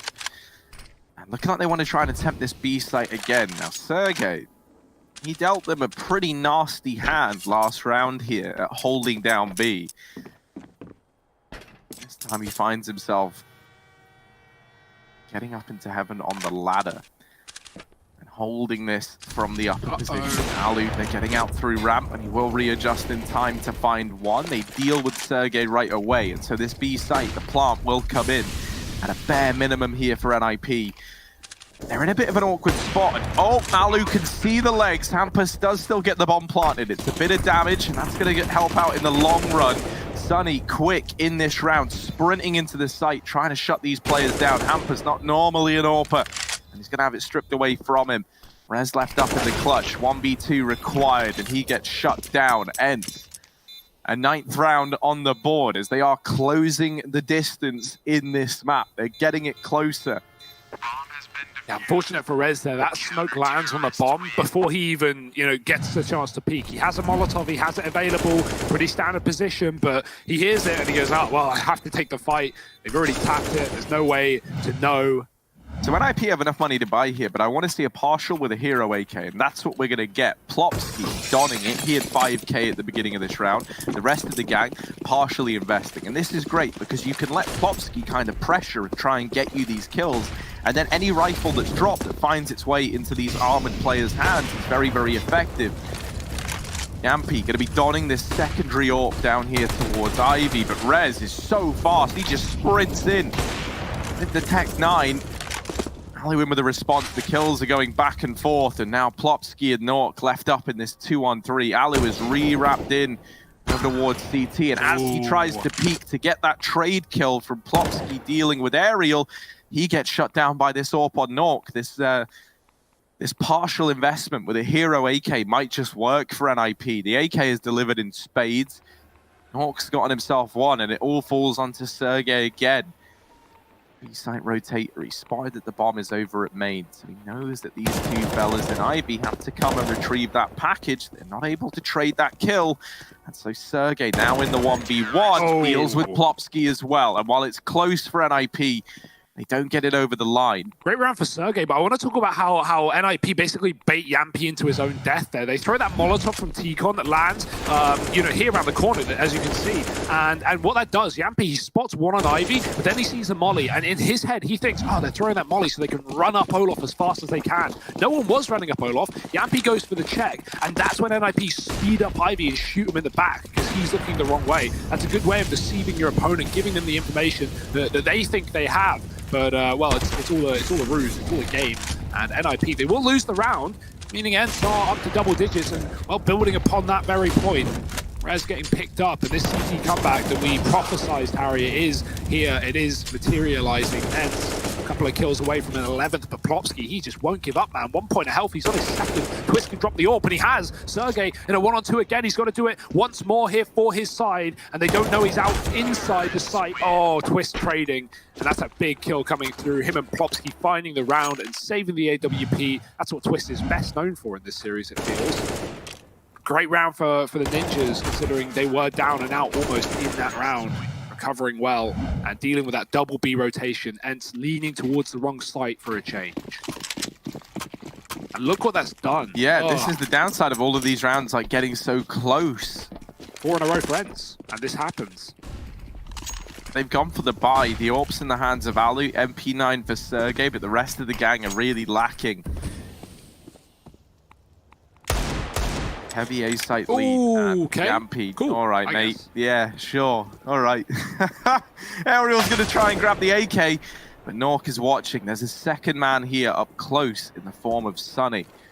Nork, usually a man with like otherworldly game sense. Will he be ready for Sunny up close? Doesn't seem like it, especially not with Yampy drawing the attention in. As has dealt with the only man at B. So NIP, they're just going to fall into this B-side take. Now with Alu on this AWP, staring down Ivy. He hasn't seen anyone, and they hear the smokes going in towards B, so NIP being very discreet in this sense, know that it's the B play. Rez moving in through upper, and he just missed timing there. I think he saw it. I think he get picked up by Twist, yeah. Alu and Sunny, 2-on-2 with this scavenged AK and the AWP on Alu. Are they able to get back into this retake? This is high risk, high reward. They go for it and they lose. They've got no money up against 14. Popsky left, spotted at ramp, not able to connect that spray. Sunny picks it up, and the defuse will come through for ENCE. I love that from ENCE. They know there's so much time on the clock, they can just sit back and wait. Popsky's going to feel the need to play aggressive, and what Popsky's doing there is trying to find a timing. He's trying to predict ENCE getting onto the site and like looking upper or looking at the bomb about to tap. He's getting there, in his mind, hopefully a second or two before the tap and trying to catch a player off guard. But, you know, ENCE were just holding. They knew that, you know, 2-on-1, that's his best bet, to get aggressive, to force a 1-on-1. And, yeah, it won't happen. Yampy with some disgusting deegs, as he often does, and he's back on the AWP alongside Alu. The SG 553 was developed about 1990. It's older than everyone in the game. It's more modern than the modest spear. I don't know if I could agree with these fake facts, Elliot, but, you know, it's fine. You can push your propaganda here. We all know where the Krieg really came from. 13-11 right now. ENCE making this happen. Another round for NIP, a single round, instantly recovered by ENCE. And NIP have had 2 in this half, and that is it. And now that this double up is being done by ENCE, that's just going to make matters worse. NIP, they don't have utility and they have no armor on the AWP. This has got to be a B play for NIP. They just don't have anything else to play with. It's going to be Nork trying to sell a fake down Ivy here. Sergey's pushed up a B as a double setup. ENCE, they have so many more tricks up their sleeves, setups they haven't even tried yet, and things like these will really catch NIP off guard, because even if they kill Sergey or either of these players, why would you expect 2 players in the same position? You wouldn't. And so that's only going to bode well for ENCE here. Nice shot from Norkman against the AWP as well. It was a double AWP on Ivy. What a sweaty setup from ENCE. Oh dear, I think both players got spotted in upper. That's a big problem. Now NIP know, but there's at least a kill coming through. Popsky hangs around. He knows there's a second player in position, and they're going to go for it as well. Popsky wide, and he does find the frag. Twist is on 2, but he's still stuck with the AWP. Aerials drop the bomb down on ramp, and they need it back. But Rez getting dropped in the air by Alu. Twist on 2 with 1, looking for a second, and he's got it. NIP, they push it over the line, 14 rounds. That is disgusting. And you can see the look on Alu's face as well. He doesn't feel good. I don't blame him. Twist, that was so quick, that was so key. And after some excellently placed shots by ENCE, they are going to lose the round. Damn. Oh, an attack pause for NIP. They don't want this to be one of these games where they were in the lead and they get it so far in their advantage, only to have ENCE claw their way back in.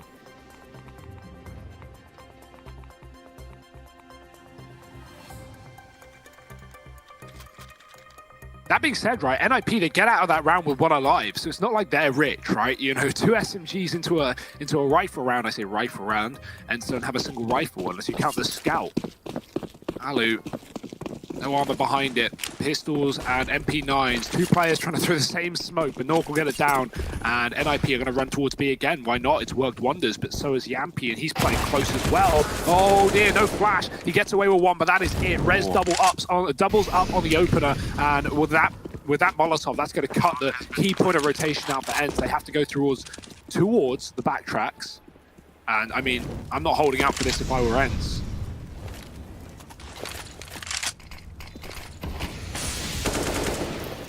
Yeah, with these players so aggressive as well, the round is just basically undoable, and ENCE know it. They are looking like they want to try and retreat out of this one and hold this very limited arsenal into the next round. NIP, I love that, right? They call the attack pause, and in that, right, they probably take some time to just make sure everyone's on the same page, hyper-focused, and they don't change the strategy. They go just right back into B, a rinse and repeat. And that's great, because like it's very, very common on the back of these attack pauses to see teams like really change how they're going to approach the round, right?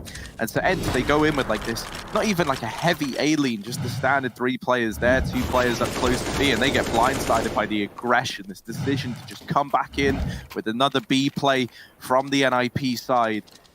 4 rounds difference between these 2 squads, and ENCE, they've got to begin this 4-round comeback with a very, very weak investment around these couple of saved armored players. Hampus fast out through main. He's already deep down through Olaf. He's beaten ENCE into the A-bomb site almost. He is so deep, and no one even seems aware of this. No one is even considering it. Hampus, he could end this whole round on the flank, but Oh, that's a little dear. ugly. Luckily enough, someone deals with Alu. Real. Oh, tries to sneak above Plopsky. Doesn't work out. And Plopsky with a double opener. This round might be drawing to a close, and with it, this map, indeed it is. NIP. They're going to get it over the line. They take ENCE's map pick away from them. And with Inferno around the corner, NIP, they're feeling very, very good about that one. Yeah, that was a great game for NIP, right? You know, credit to ENCE for the comeback. They put a good few rounds on that CT side and make things close. But NIP, they had the solutions, they adapt, they overcome, and they pick it up. And now moving to Inferno, maybe question marks on NIP on that map. But I'm actually remaining positive, right? Not only are NIP looking good and the individuals are showing through, like Twisted Nork, etc., and even Plopsky in that map, but Inferno, that's such an easy map for an in-game leader to you know, slot into and cool. It seems pretty basic. Everyone knows what they're doing. It's akin to Dust in that sense. So I think NIP is set up very well inside of this group stage. They could still survive Dreamhack Masters. We'll have to wait and see though, because ENCE, they're coming back with a vengeance in that second map. Join us after the break.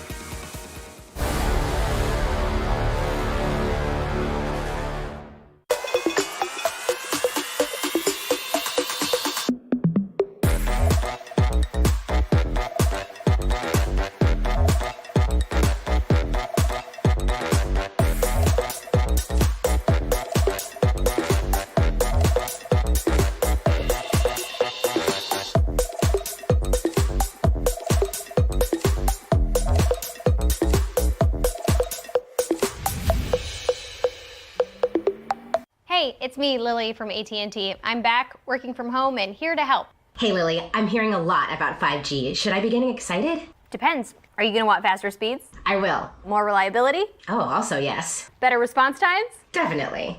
Are you gonna be making sourdough bread? Oh, is that 5G related? No, it's just like, why is everyone making sourdough now? But yes, you're gonna want 5G. AT&T is building 5G on America's best network. Visit att.com to learn more.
From legit to their packs, know my brothers make racks. Know my brothers make racks. Reinvest and make back, kinda up and then stack.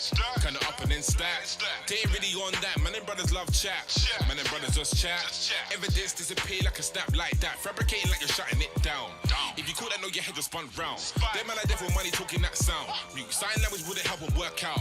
Man, I bossed myself for how long? Been in the beans coming 9 years done. Been doing what the nickel man are now on.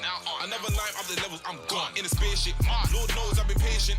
Putting work like a grave shift. 05 running with my brothers on the pavement. Whipping the re-up, stuck in the agents. Back to the yard where that's something so fragrant. Smell it on road, though we had it in the basement. Tried to conceal it, but it's too blatant. Pit for the pagans, making the statements. Man, it's all mud. My only got raided, all for the packs. Cody's being was a rat, trying to get a man back. But you don't do it like that, almost got a man rap. Man, I swear it's all facts, so my brothers all trap. It's all facts, my brothers all trap. It's all facts, my brothers all trap. It's all facts, my brothers all trap. It's all facts, my brothers all trap. From the jet to the packs, your brothers all chat. Your brothers all chat. Get ready on that, your brothers all trap. It's all facts, my brothers all trap. Yo, it's all facts, my brothers all trap. Yeah, my brothers all trap. From the jit to the packs, no my brothers make racks. No my brothers make raps. That's why they bet he's all fat, tell them haters all rat. Tell them haters all rat. To popo we not chat, let them others do that. We let them others do that. And trust we'll get that done back. No hands will get slapped. Got brothers making money off roads. It's ironic trees making paper though. Got brothers making dough off O's. They getting bread and I ain't talking about loads. Got other brothers making pee off clothes. Cut from a coffin, we don't heave on hoes. Got other brothers making pee off shows. Getting that pee through high fives makes foes. And it's flagrant. From our crafts how we made it.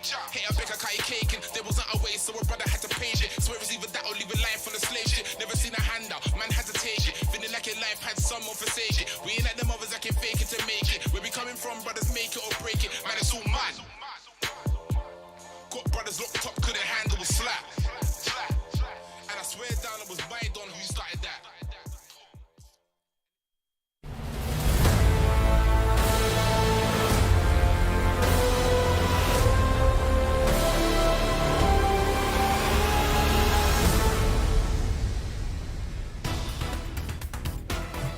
Oh, where there's a pulse, there's a sign of life, and where there's a sign of life is also simultaneously where you'll find the ninjas in pajamas who have come alive on the map of Train, even though there were some twisted, knifey antics there from Alu, of course, as we see on the highlights. Nip do pick up this first map, and they do it 16-11, and the first scoreline, well, it's going to run straight in the way of Nip right away. The first half dominant, 11-4 at the half even.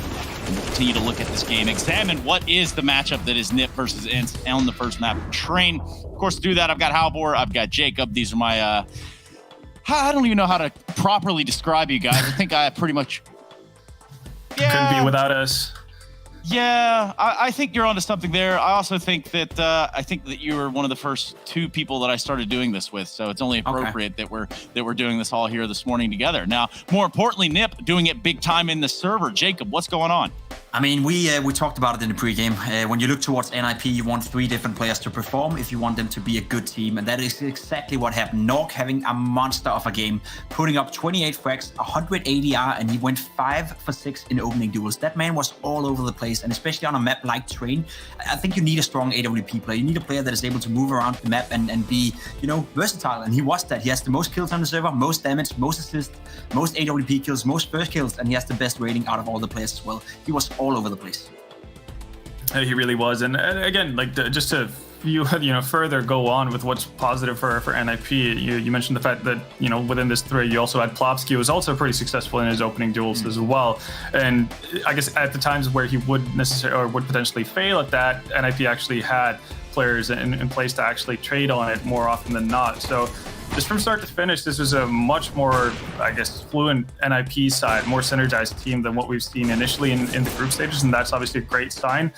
And even the 2 players we haven't really mentioned yet, but Hampus and Twist, they deliver when needed. Twist is the one who comes out with the 1vx situations on the server as well. So even though he's not called upon often, because ENCE pretty much forgot about the area around Ivy, he does, come through in the clutch when needed.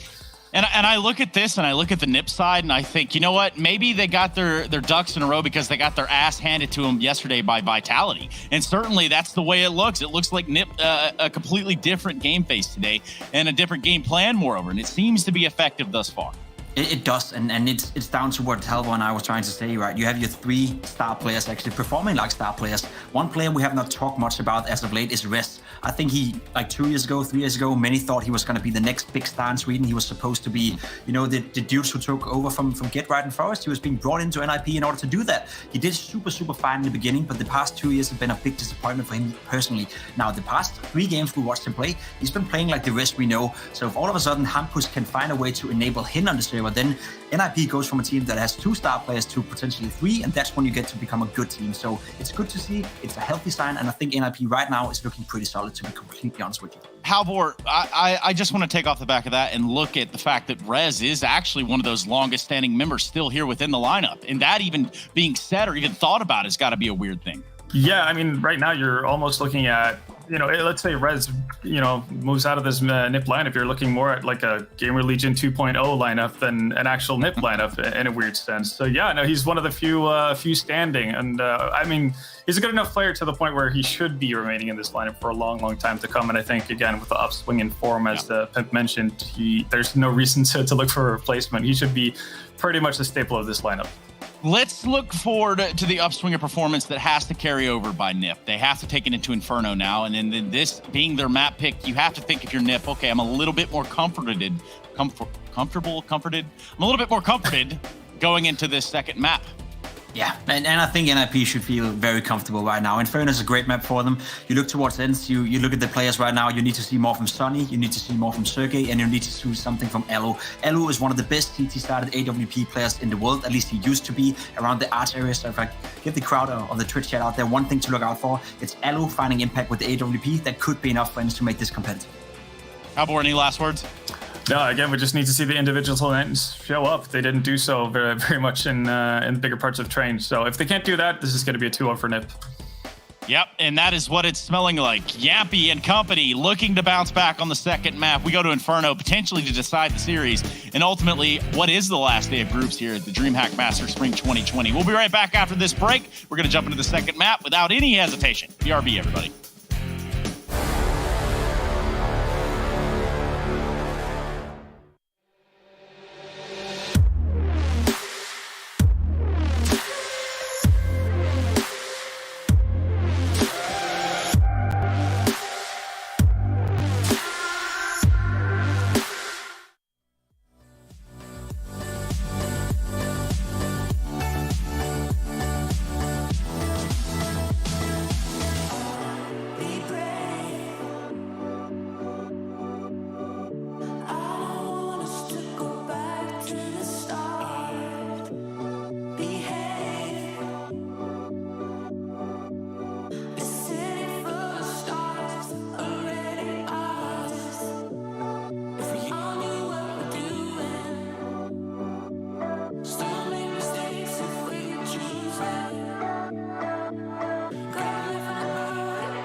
Pressure's rising deep inside it.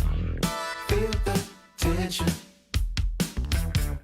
There is so much you do to me. I could mention. I'm high, sparks fly, even when I touch your shoulder.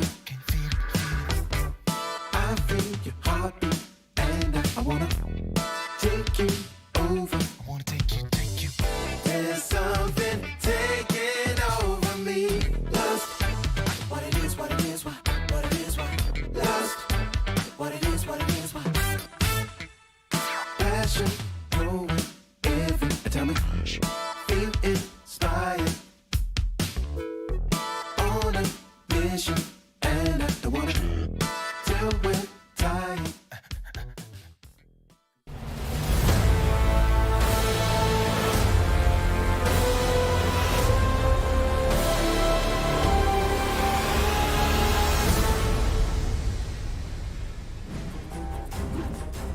Welcome back to Dreamhack-masters-spring 2020. We have our second map of the day in our first series. It's ENCE, of course, taking on NIP. NIP a map up right now. They took ENCE's pick of Train, and now we head to their choice of Inferno. With the new in-game leader, things are starting to warm up for NIP convincingly, and we like what we see, Harry, but will that continue moving into the second map?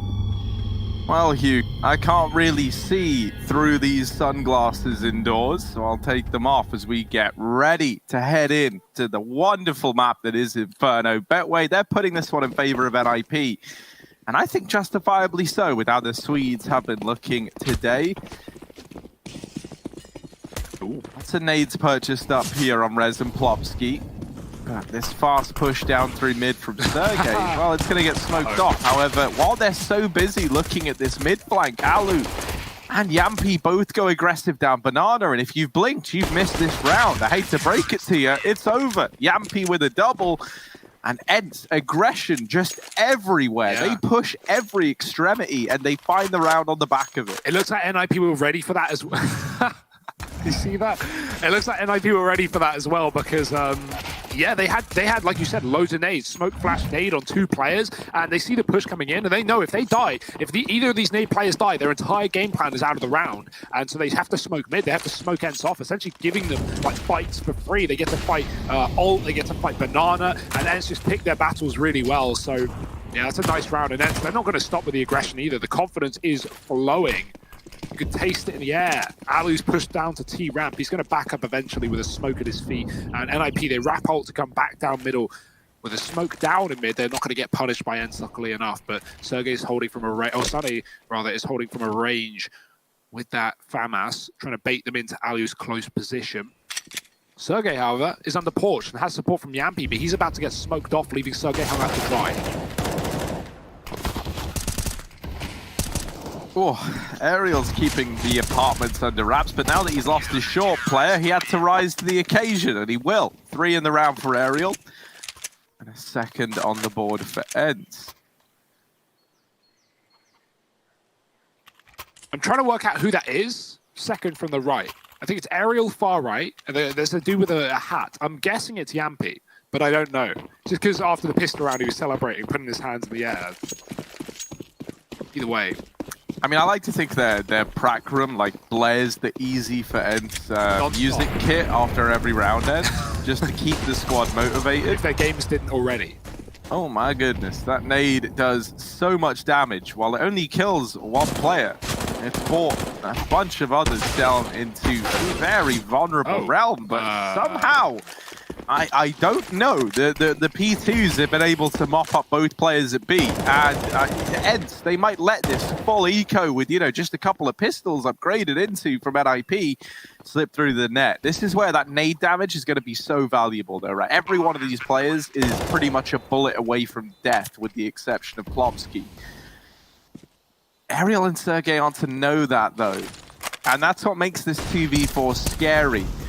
And look at it get stuck in. But finally, the kill presenting itself. Now they go, now they activate, and they start to deal with these incumbent NIP players back in the site. Plopsky not able to find anything. The only man with any HP in this round. Nork, spamming. There we go. Spraying and spamming. Spraying and spamming. He's doing a combination of the two. That's staying. Either one. Plopsky, he needed that kill in the pit, right? Like, there was a bait and switch. He has his teammate fighting. Like you said, he's got HP. He's hiding. He's hoping they won't check him. They don't hard check him. They swing it. And he had a chance. If he hits the immediate dink onto Ariel there, you see he's gonna have a chance to win the round in a 2-on-1. But without it, well, yeah, like you said, you know, the last player smoked off a Banana. Not going to happen. Either way, that was an eco for NIP, and they should never have made it that close. So they've still got to be happy with that round.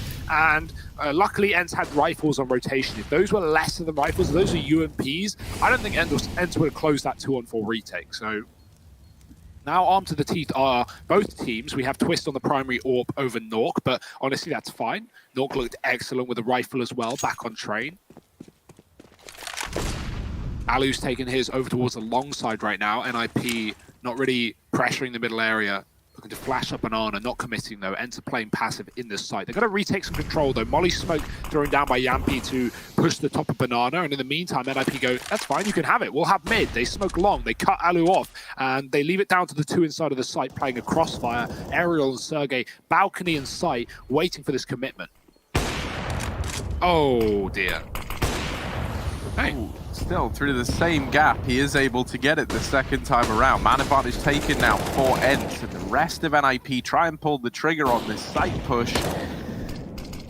They are getting sent away right now. These players not budging, and no kills coming through in favor of NIP. Nork gets tagged on the jump peak.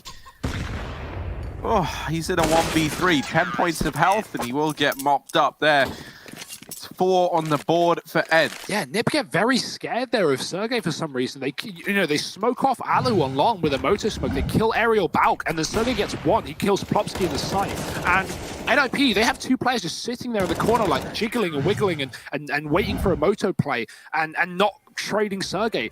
In that time, while Sergey's drawing their attention, ENCE push 2 players through the moto smoke and just kill NIP stuck in the site. NIP, they need that trade, right? If you're playing A on this map, really, off Inferno, this is a map where if you get a kill in a position, doubling down while you have your team there is the go-to. You have to just commit. You have to go fast because you can, you kill Aerial on balcony, there's only 1 player left in A. You trade him, and you probably win the round, or at bare minimum get a bomb plant down and can play that post plant essentially like a whole new round. So yeah, they needed that trade, but NIP very hesitant. Not what you like to see. Hopefully they can start to pick up the pace here in the T side now that they've got more guns out. Twist on a Deagle, caught the AWP in the last. NIP have weapons otherwise. You have to fight Banana, and through the fire of flames, the control of the spray is excellent.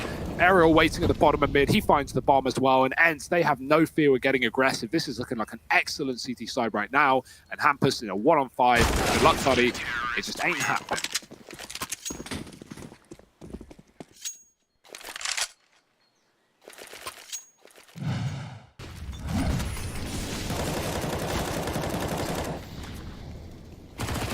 That transfer from Yampi was something else, dude. This guy just continues to impress. Such a shame, given the situation he's in. Really feels like wasted talent. But I'm so glad that ENCE gave him the opportunity to play and to be on this roster and to compete against the best, because we know he can do it. That's clear. ENCE 2-0 Na'Vi the other day with Yampi at the forefront of that series. So if that's not enough evidence for you, then we're done talking.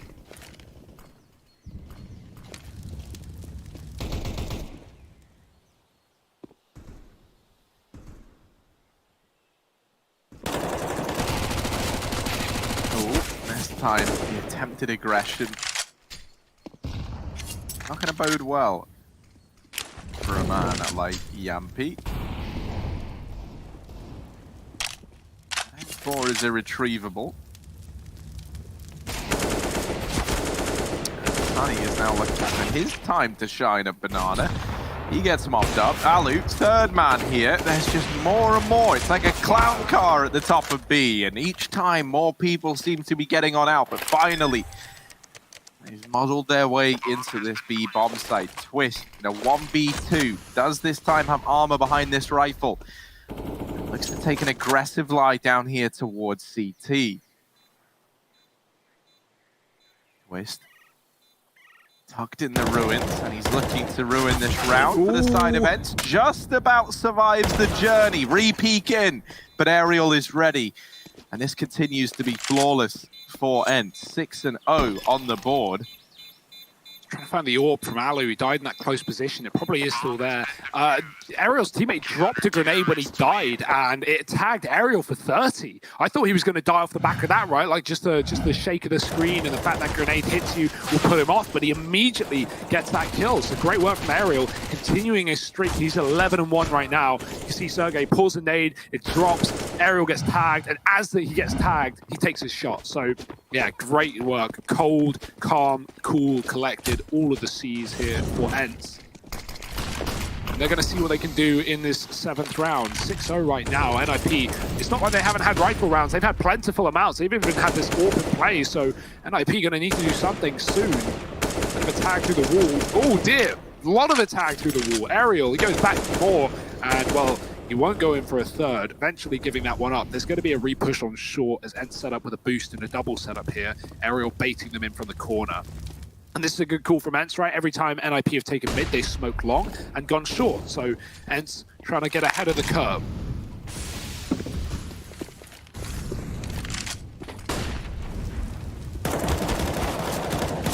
Double porch side boost. Stack here. the ENCE squad, and they do get shut down. Finally, NIP are in a situation that feels very, very doable. They're in this 4-on-2.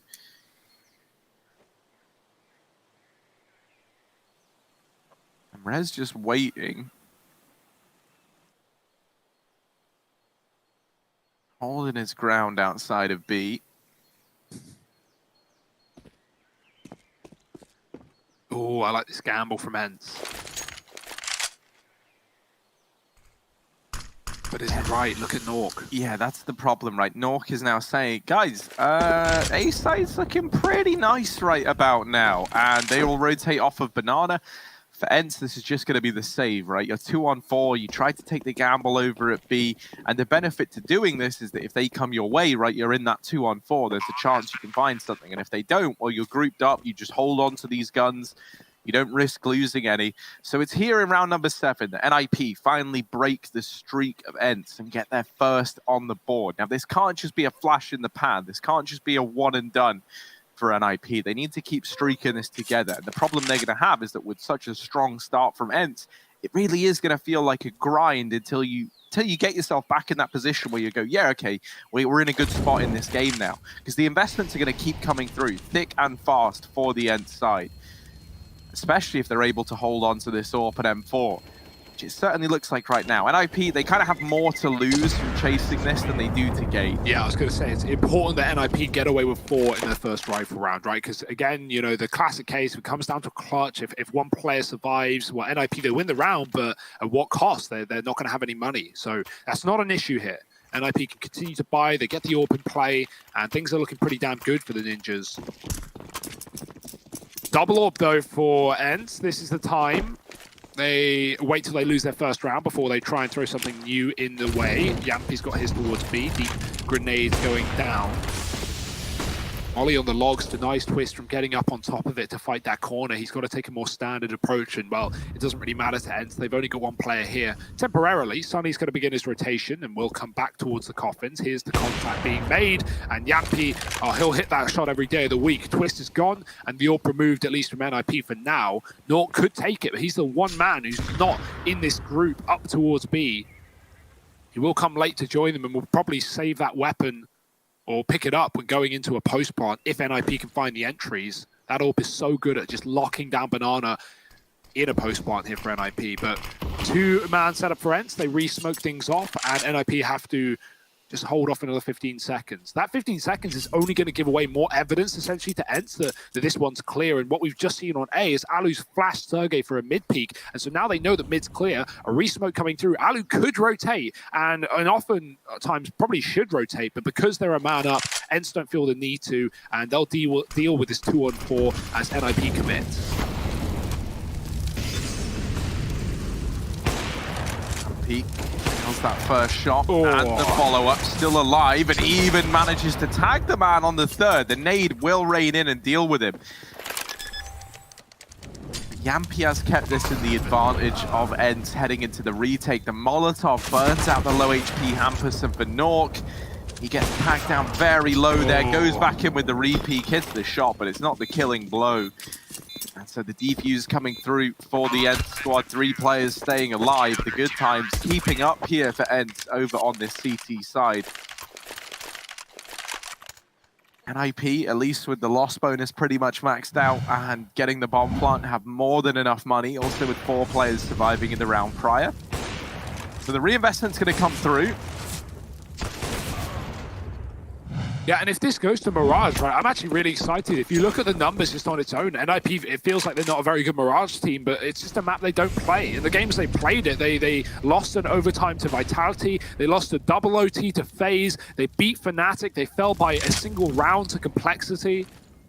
So, you know, obviously, I'm reading out a list of losses, but with the caveat of their versus a lot better teams in close matches, so we know NIP can play that map to some extent. Will ENCE take us there? That's what they're trying to do. Sunny with a quick pick-up Banana, smokes the molly and escapes safely. There's a 3-man B setup for ENCE. If NIP just stand a commit here, they will get wrecked. And so that's probably against their best bet. Still stacked up here with 3, though, still lining up utility, so Do NIP want to be bomb side again? Norks push forward. That's a big kill. That's going to send the rotation back as NIP commit into B. Sergey's begun his route back towards A, but he has no idea which site it's meant to be. Nork picked up, and that's the one lurk down. Now Sergey could even consider rotating back, but NIP have gone silent. They've gone quiet, and they're ready to pop through this smoke into B. Plovsky going to go up and over, and he uncovers the double stack that lies within this little Orange's position. Bomb left in the middle of the site. They have to quickly run back and get it. And Sergey getting close through this smoke in the meantime. Finds the kill on the planter and the follow-up onto Twist. ENCE, they are in such control of this game right now, it feels like. Yeah, that was a messed up round for NIP. Like, to be fair, the planter fakes, and he was trying to pull his gun out, but Sergey was already in the smoke. He's so quick at reacting. But look at the second play. He's running through the coffin smoke. He's trying to get advanced position. He's trying to cut off rotations, but he's not even covering his teammates' bomb plant. Like, that's a big error for NIP, and one that's going to cost him a round. If he just stayed there, he knew no one could be coffins. That's why he pushed the smoke. And, well, Sergey maybe closer than NIP assumed, but that was that early B rotate that, you know, left Sergey milling about in the spawn in the mid round. Alu's last Inferno game was a 45-19 performance against Copenhagen Flames. Damn. 5-5 right now, doing his job, doing his duty, but not needed to do anything ridiculous because ENCE, this scoreline is speaking for itself. 8-1 up right now, and NIP back with the guns. I hope they move away from B, man. Set up towards B. Get that banana control that NIP is so good at getting, and leave a man up there. Leave Nork in position while you work that A site. ENCE have been reading it, they've been stacking it, and they've been putting the orbs here as well. So maybe B is not the solution for the Ninjas, as they've only won a single round in this map.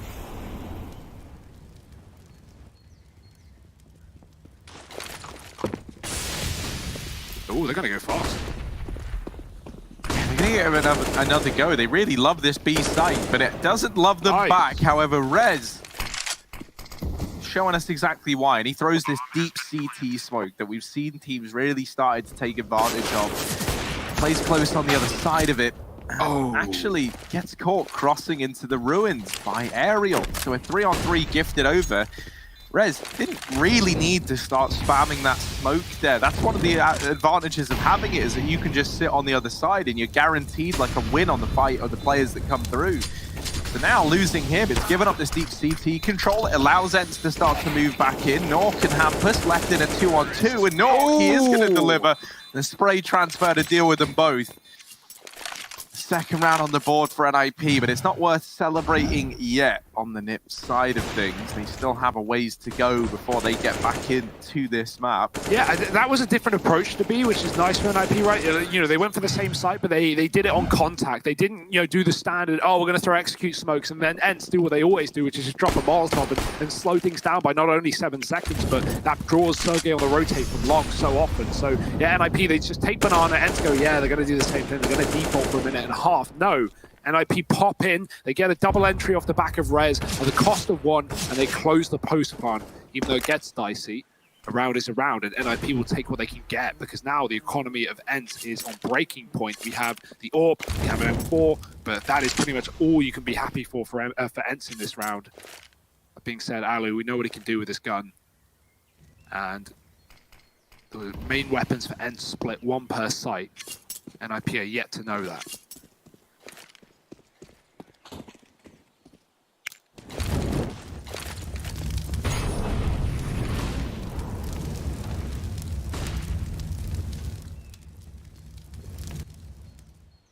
Alu playing this very wide angle. Twist is just homed in on short side. That flash is good, and that shot, Alu now knows that the AWP is off the angle, and the shot was in response to getting flashed. So he peeks on in, does overextend a little bit to try and continue his reign of terror, and that allows Hampus the trade. So we are back into this 4-on-4, but only 2 players inside of the B site. One of them is going to try and get a little cheeky. That man is Aerial. In the apartment, Sergey back in the bomb site with this deagle. Rotation's not budging from this B site just yet, and while Sunny does begin that rotation now, it's too little too late for the side of ENCE.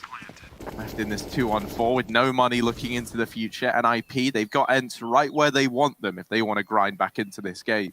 Yeah, Yampy's already thrown in the towel. He's already saving his weapon on B. Sunny wants an upgrade, and instead of going for a kill, he might just be able to find one here in middle, but he's looking to fight, and maybe escaping was a safer option. There was an AK drop there in middle, and actually it was an AWP. It was Twist's AWP, so that would have been a massive save for Sunny, but he hears someone aggressing. He feels confident to take the fight, and unfortunately it doesn't go his way. But yeah, I mean, that's a rough way to lose a round like that, or lose a chance to save a gun. That would have been a huge weapon to pick up here for ENCE. Either way, it's a round for NIP. They're drawing back into this matchup. Yampy with the one gun, and that will be the only gun in this round for ENCE. Pistols around it. Yampy can flash his teammates in with that one bit of utility he saves, but right now this is NIP getting back into the swing of things. It may be an 8-round CT side currently. ENCE have already won the half at a bare minimum, but NIP want to build into things, and this is where they can do that. 3-man B set up here for ENCE, and a bit of a mid push coming in as well. Love these mid pushes, and in this round the mid push might not love them back, as Rez is here holding down the line. That's support from Nork, and NIP, they get that one under wraps nice and quickly. Now we get this reinvestment to come through from ENCE. It is going to be lacking this AWP, not even the option to get one of those glass cannons. So rifles out across the board and out in full force here for the Finns.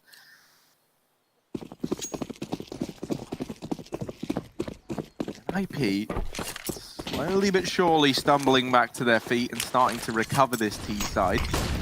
Now, they're in this position where if they can keep this up, they can keep finding rounds, they should be in a spot to just keep chaining them together. Because right now, they're in charge of the economy game. Sergey, he knows that some risks might have to be taken to win the round. So him and Ariel, they'll aggress it through the apartments. What? Nork is fast out through long, so fast that Sunny wasn't even ready for it, but Yampy is. This leaves Twist. They get the info, though. The Ariel was in apps. Yampy is in CT. So who's at B? The answer, well, it's Twist. Right now, he's rotated in and he's got this bomb. Anticipating that Yampy's going to be back in CT, but Yampy has not begun this rotation yet. And with the bomb planted, it becomes all too clear to the ENCE squad as to where this threat lies. Now, Twist still has this smoke as well. That's something to bear in mind. Like he wants to try and take the fight with this AWP straight up. There's no kit for the ENCE squad, so they've got to be fast in their approach. These two smokes, they can help ENCE in this situation. They'll throw the first one in. That's actually going to block off the Ruins peak. Twist now making his presence known, and one of those smokes is gone. Twist getting pressured, lands the no-scope, and there's a lot of confidence in that shot there. Twist. You cheeky devil, 5 on the board for NIP, and ENCE no money left despite the strong advantage they were able to take in this round. Yeah, I like the plant from Twist as well. It doesn't really have any difference in the round because he just does that. But he plants, because he knows he has B for free and he can go anywhere he wants, right? He plants wider for Coffin so that, you know, if he was stuck Ruins, a player couldn't just stick the bomb. You know, he could see him from the Ruins position by just jiggling. So that's a nice plant there. And I feel like teams should use it more when they have the B site, when you know it's clear and you're safe to plant open for the Ruins. Obviously, the reason it's default, the default is covered by the Coffin is because often you'll just throw those two smokes into B and execute, cutting a player out. In that case, Twist, he makes the right call and he shuts it down. NIP, they shut down that round. I was talking all over it. Nothing even happened. ENCE, they get aggressive, they throw some grenades, and they get mopped up, as they did 2 rounds ago in the last eco. So last round of the half here, and this dominant, or once dominant lead for ENCE has really tightened up. 5 rounds in a row for NIP off of this 8-1 lead. And now NIP looking to find a 7-round half.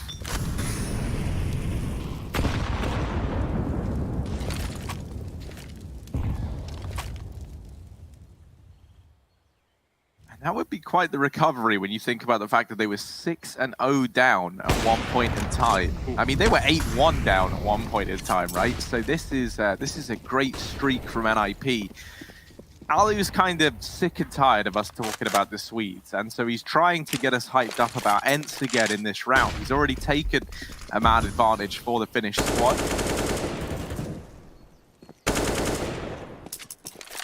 NIP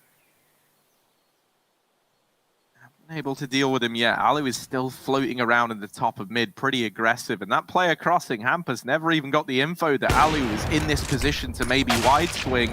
Oh, Hampus is going to get the better of him the second time around. Sergey is boosted up here on the head of Aerial for a peek into the apartments. And you can see that as they start to aggress in through mid, they're aware this is a possibility. And that boost becomes a bit of a slaughterhouse for ENCE. Bomb plant going to come through. It's round 15. So these two at B, they're going to attempt it. Do they have what it takes? Sunny and Yampi left in this retake. They don't have a kit, Harry, so that's already not boding well for ENCE.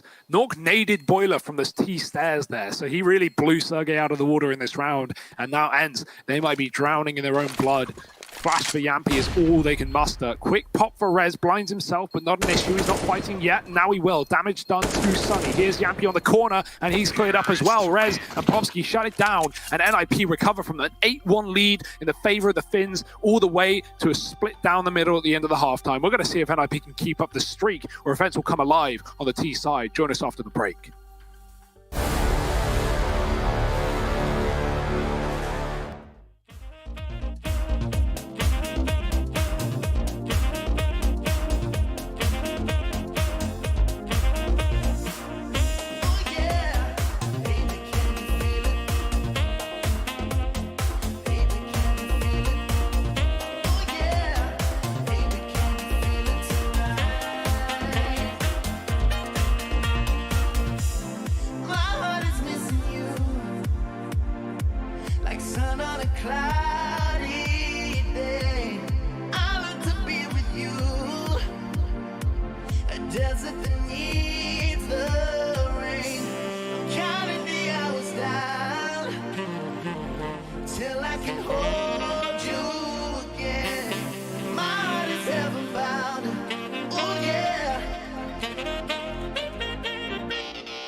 Well, ENCE, they held a lead and they still hold a lead, but are they in the lead? I don't know. NIP pull a massive comeback in that T side, 6 rounds in a row to round things out. And well, ENCE now moving over to the T half. It is, of course, NIP's map pick, but the new in-game leader, we're going to have to see how they deal with the plan of ENCE. Quick taps for Yampi, and he will just delete the B defense. NIP, they're rotating A. Rez is running away. Rez wants nothing to do with this. He has a smoke. I don't get this. I'm not too sure as to why he did that, but he gave them B.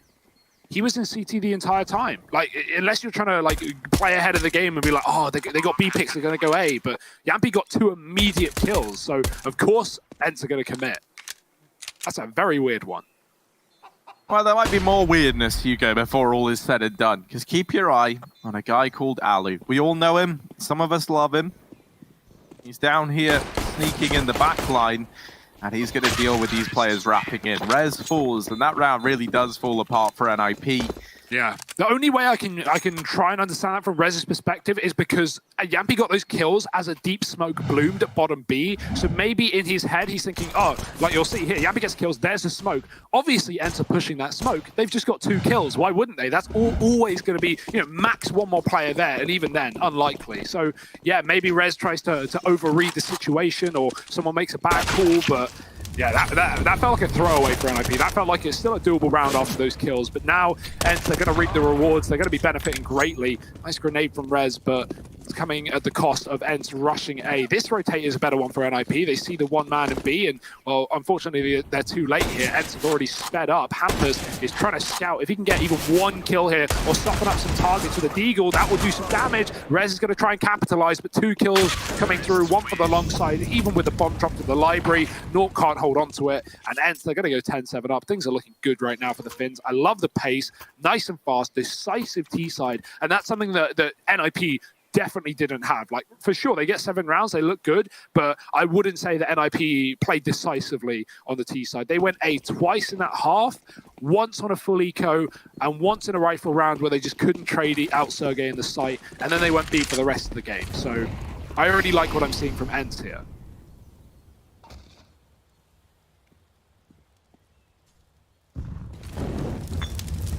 Nice Plopsky out with the Zeus. He's in B. Maybe we get to see a Zeus kill in this round. Maybe we don't know. You know, it's always the risk. Sometimes things happen. Sometimes things don't. Here we go. I think I've covered all my bases there. Now with Sunny getting stuck in the apartments with this Mac 10. There's a couple of players here short side. Let's see it. Plopsky tries to jumping Zeus. It doesn't work. Surprise, surprise. Yeah, and with that kill, the B side's fallen, right? ENCE have already moved in. They've got all their belongings in boxes. And they now have contacted the interior designer, the architect, Rain, on the line. Figuring out how they could plan a nice little open layout inside of B. So do we want mahogany brown or teagle blue for our kitchen, Rain? I can't. I'm stuck between the 2 colors. They're both great. Come on, Rain. Sort it out. I know. They're even making a documentary right now. Multitasking. Alu, what are your thoughts on NIP? Yeah. So, Alu, you know, like, how would you describe the average life of an e-gamer? Alu just sitting there giving answers. Well, you know, we play games. Well, I'm actually in one right now. We're playing versus NIP, and they've got a force fight. He's actually doing a great job of commentary without even realizing it. They've got the full buy, rather, on the side of NIP. Rifles out across the board. And a bit of a bonus round here from ENCE, with 2 Mac 10s still in play. And they're looking to set up for what seems like just a fast B play. There's a fake smoke thrown out at long to keep these players rotating off of A.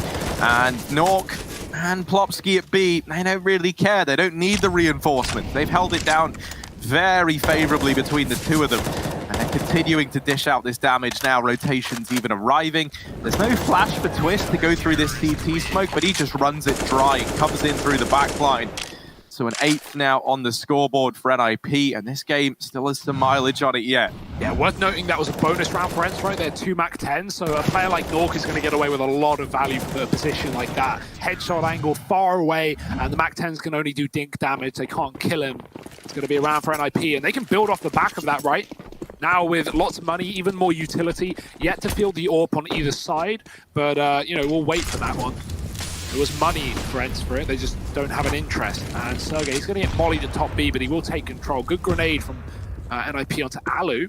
He actually found some considerable damage with the utility, and it was only from Rez, who will rotate back towards long.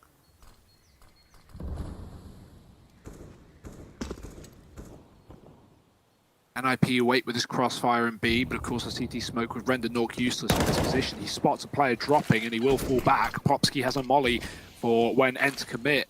Yampy's in a position that can get, you know, cancelled out by the Molotov, but NIP don't want to waste it on a gamble when they know that they should save it for an execute. And, well, that execute, Harry, it will never come, at least not on B. And sort of rotated out of the banana and left Yampy here for a lurk. Everyone else smoking long and taking that mid control.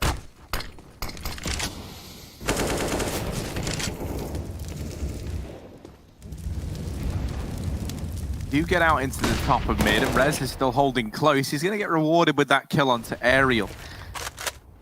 Now, while all this is going on, ENCE, they still have banana control, so everything they're showing here at A might just prove to be a fake. That bomb is pretty deep within the apartments on the back of Alu, however, and there's no one else nearby to help out, so you really can't afford to go down here. Luckily for him, there's not really anyone on the NiP side who could spot him in this position. Yampy actually leaving the B site after throwing in a bit of a... yeah, I see that on the map. Yeah, so he's rejoined the rest of the gang here at A to try and commit to this site, and they are just getting churned up. There's 8 seconds left. This bomb would have to be getting planted now, and they haven't even secured the site. So that round kind of falls apart for ENCE. NIP, the CT side defense, since the rifles have come out, started to piece itself together quite nicely. Yeah. Individuals looking very, very good. NIP flashing each other into fights and stuff. Things are looking nice. Those B executes are going to be a big problem. Or, you know, not necessarily, but I think they could be the solution, I guess, is a better way of saying that for ENCE when they hit the rifle rounds, right? We saw one of them earlier on, but it was with bonus. So, you know, we didn't see the full entourage of weaponry that ENCE can bring into that B bomb site. And hopefully that can come through later. Right now it's an eco, allowing the NIP double digits, assuming these Deegs don't destroy. And that's still a pretty big assumption, because we know ENCE, they have some capable pistol players.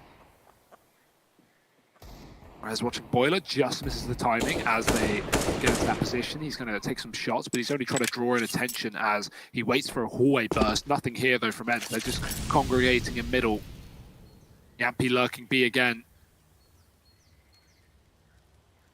ENCE not getting challenged. They've been given mid in this round. It's a safe decision by NIP, knowing they're versus pistols. They don't want to fight for this close control where pistols can take them down. So Twist looks for a ranged battle where he can get flashed in from a teammate.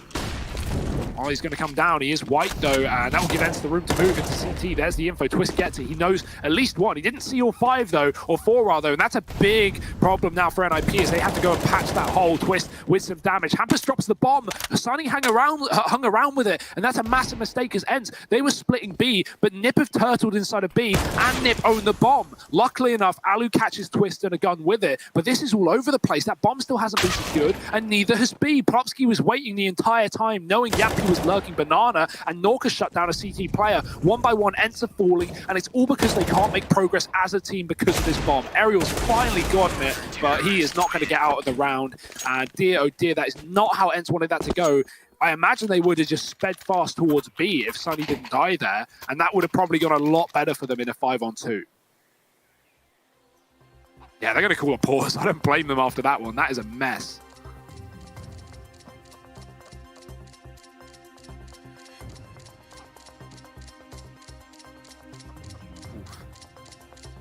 Pretty grim little stat right there. And yeah, it's a shame to see that round fall apart in the fashion it did. Hugo, we got another Krieg out for ENCE. We got another one of those Kriegs. This time it's Sunny. I think since the nerf, it's appropriate to call it the Craig. Yep. So Craig's out for the boys. Sunny going to be donning it. Let's see what he can do. Old Craigaroo. Looking to crack some heads. Or crack some heads, I guess. Let's see if he can do that. Heading towards ult. We've got banana flashes for Yampy. ENCE taking quick control, but NIP back to a standard setup. Triple B to allow for that utility to be amassed. And the Molotov. They're going to spread. That was a bait for NIP. They throw the molly. Sergey, the only place he can survive is logs. And then NIP, what do? They nade logs. I mean, he was still getting burnt. Yeah. That felt like some real BS for Sergey. That's like a classic case of there's no actual fire at your feet, but like, I don't know, you're just very warm underneath all this clothing, I guess. And then the nade, I guess, really doesn't help acclimatize him to all of that. So kill found for NIP as they're looking to tie this up at 11-11.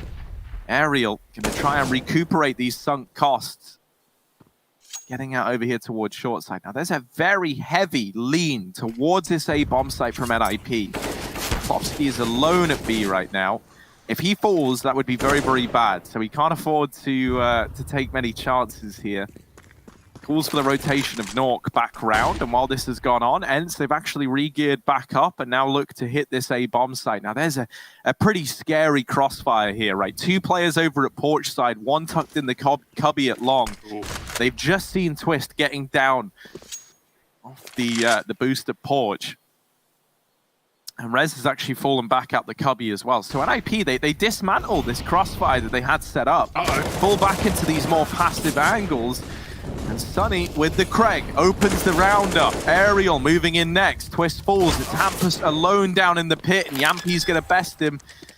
I would have loved to have seen that crossfire help for just a few more seconds. The reason NIP deconstructed the boost is earlier, ENCE had Aerial in Boiler and he spotted Twist up top. He took a shot, and so that knowledge was there. Obviously, NIP were gambling with the fact that, haha, they know we're here, so surely they won't think we're still here. Why wouldn't we have rotated? But then Twist, you know, for whatever reason, NIP, they call a backup. I don't think there's anything wrong with the call to back up there to give away the mid control. They were right in knowing ENCE were coming and falling back into a passive setup. But that player on long hits the worst timing. I think it was Twist. He was holding the corner. He looks away as ENCE enter, and then he re-aggresses back in, but they are already wide, and he gets stuck on the corner, and it just falls apart from that, right? The creep kills him, and ENCE, they just push as a unit. I love how when ENCE get this kill, ENCE get a kill, they will just commit off the back of it. They won't hesitate. They won't hang around, and they just completely entrench that site, circle that site from a short and long. And a really, really nice round from ENCE keeps them in this game. And IP were putting together a streak on this CT side of 3. It is finally broken.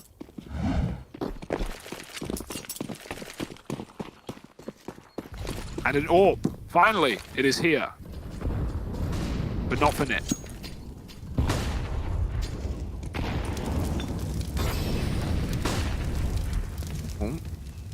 He's been flashed in. He's looking for kills, and he might come to regret that decision. Now, there is a second man here at B, just in case exactly that happened.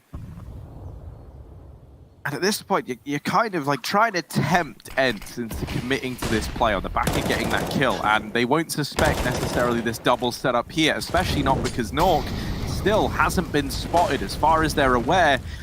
Rez might just be the only man here. Now, while Alu is up the top of Banana with this AWP, the rest of the gang are out in top mid with that bomb. They're going to start to rotate back because Alu has been able to hold on to this top Banana. Now, Nork got boosted up by Rez into this position, and Nork, as we said earlier, still hasn't been seen at this bomb site. So ENCE, will they be ready for this double hold at the oranges and up on top of this boost? It's going to reposition, drops that smoke. It's going to force them to go through it. They get that kill. Now, are they ready for Nork up here? They haven't seen him yet, and he will shut down the first man. They start to pressure him. A second kill onto the Deagle. Let's make it pretty. It's all 3 for Nork as he gets it done with the sidearm there. 11 on the board for NIP. That little sneaky play from Nork yields some pretty big results. And you can see they just had no idea. Why would they, right? The fact that Nork is there is really good because in order to get on that position, you have to make noise. There's no way of doing it unless you boost. And so that boost is so smart for NIP. ENCE think they're committing into an empty bomb site after Alu gets that AWP pick. And, well, Nork, he just mows him down from the top of the boost, even pulls out the sidearm to shut down the round. NIP, they lose one, they instantly recover and find another. At 14, Sergey played for Finland in the King of Nordics against Sweden. Hampus dropped 29 kills on Cash for the win. That's how you know it was a long time ago. Firstly, Sergey was 14, but also it was on Cash. So, yeah, Hampus looking to, once again, take down his former foe in Sergey. Sweden versus Finland. Right now, quick pause before the action continues. ENCE's money come to a bit of a close. They win one, instantly recovered, and now SMGs and pistols in this as they wait for the bonus to build. And IP get a free AWP off the back of that round as well, so Twist, of course, will take it into this. I imagine we'll see him on B. He has the spawn for it as well.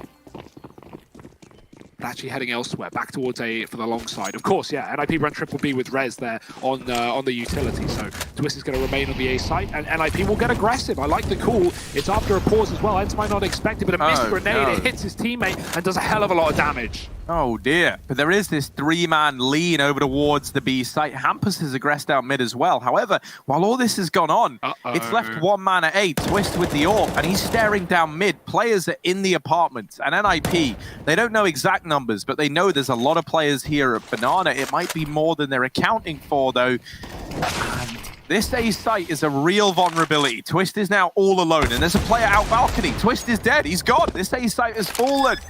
And NIP getting a little too big for their boots in this round. They get aggressive, they get shut down, and this leaves them in a 3-on-3 retake. But an AWP in the hands of Sergey, an M4 in the hands of Alu. There's still a good chance that ENCE could find this round. Alu is all the way down here in the bottom of mid, but this isn't as bad as it seems. He can keep an eye on the cross. He can serve as a distraction, and he catches Rez completely unprepared. Now starts to begin a rotation in, and NIP, they might decide to save. That kill gets delivered to Plopsky, but so much time ticked off this bomb. They concede the round, and it's 13 on the board for ENCE. Yeah, that was a weird one for NIP, right? Like, I like this setup where Hampus gets aggressive, but Twist, he was covering T-Ramp, and you know, in this case, like, you know, obviously that's probably something they've run in Prac, and it didn't go badly, but in this case, Ramp was empty, there were 3B, and Hampus was getting wrapped from ult. Twist should have been on the long side watching ult mid to cover Hampus, rather, because Hampus can watch both Ramp and Banana from bottom mid, right? It's like the same angle. If someone swings you, you're looking in that position anyway. And so Twist essentially lets his teammate get wrapped and then dies to the same player who comes back up through the mid smoke. The thing that's so wild is, like, yeah, you understand covering the ramp in the beginning, right? As Hampus is getting set up, because that is when he is in danger. But once he's there, I thought we were going to see Twist reposition. Exactly, yeah. And that part just never comes through. So now ENCE, in this round, Twist, he kind of makes up for it by taking a man away early on, and it's quite the man to find. However, Yampi, he won't admit it, but he loves it when Alu dies, because it means he gets his hands on this big green gun. Now, he's looking to show us what he can do with it.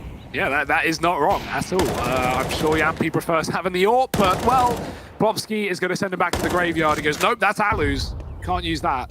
And Yampi shot through a smoke in this round. He's going to get put down. So NIP 5-3 up. And very good position. Ariel spotting a player atop the boost. He's not going to get a second chance, though. Quick drop off from Rez. Falls back safely. Ooh.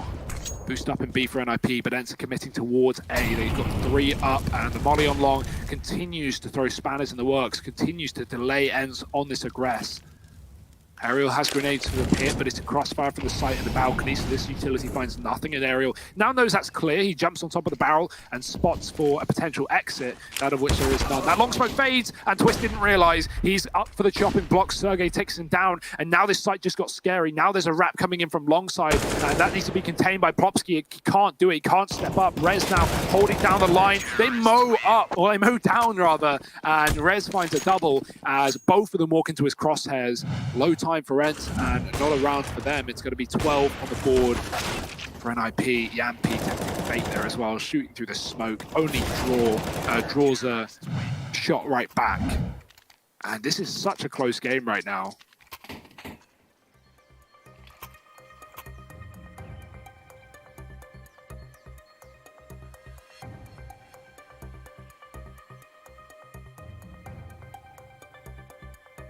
Interesting.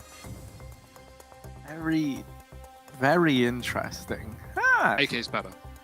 Yeah, and you know, it's always been the case, right? For people who have like taste, you know, like I think that's the mutual agreement. I'm glad Valve went the Valve route, right? Which is, as soon as a gun gets good in this game, they just make it useless. And that's fine by me, honestly. Like, R8, useless. Fine by me. Krieg, good, useless. Fine by me. Keep doing it, Valve. As far as I'm aware. As long as, you know, you don't nerf the Deagle or the AWP again. Just keep your hands off my green gun. Yeah, if they touch either of the AWPs, right, the Deagle or the AWP itself, I'll be emailing myself right now. Rez falls immediately. The nade stack finds him. Nork has got to make a stand, and making a stand, he shall. League out, let's go, and he gets it all. It's Plopsky helping him out, and they keep that round under wraps. These anti-ecos have been so clean from NIP. That's one thing that you can't fault in this series. Like, they just don't lose the pistol. Well, if you remember right, heading into train, we were saying, how sick would it be if you get Plopsky and Nork both just playing the lights-out CS we know they're known for?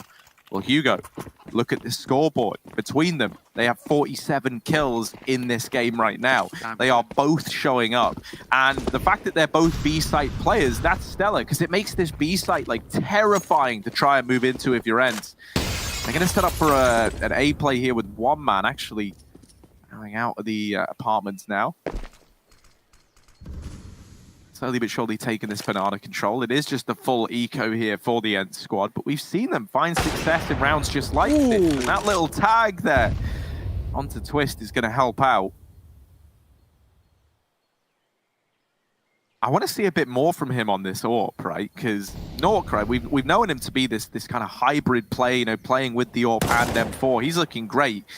And Twist is their main AWP. I feel like we still have yet to see him pop off in a very big way in this map. He didn't have it in the T side at all, so there's worth keeping that in the back of your mind. But yeah, you know, now's his chance on the long corner. This is the perfect position for it. It's one of the first AWPs he's even had in this game, and he is going to take a quick shot back up. Nice collapse. You say his name, Harry, and he delivers the pain. 2 for the price of 1. And Sunny, he's grabbed Deeg to try and cross, but to little avail. NIP back-to-back anti-ecos, right? One of them a little bit more than the last, but 14-13 now, just 2 rounds away from 2-0ing this series and looking good inside of this group, saving themselves, in fact.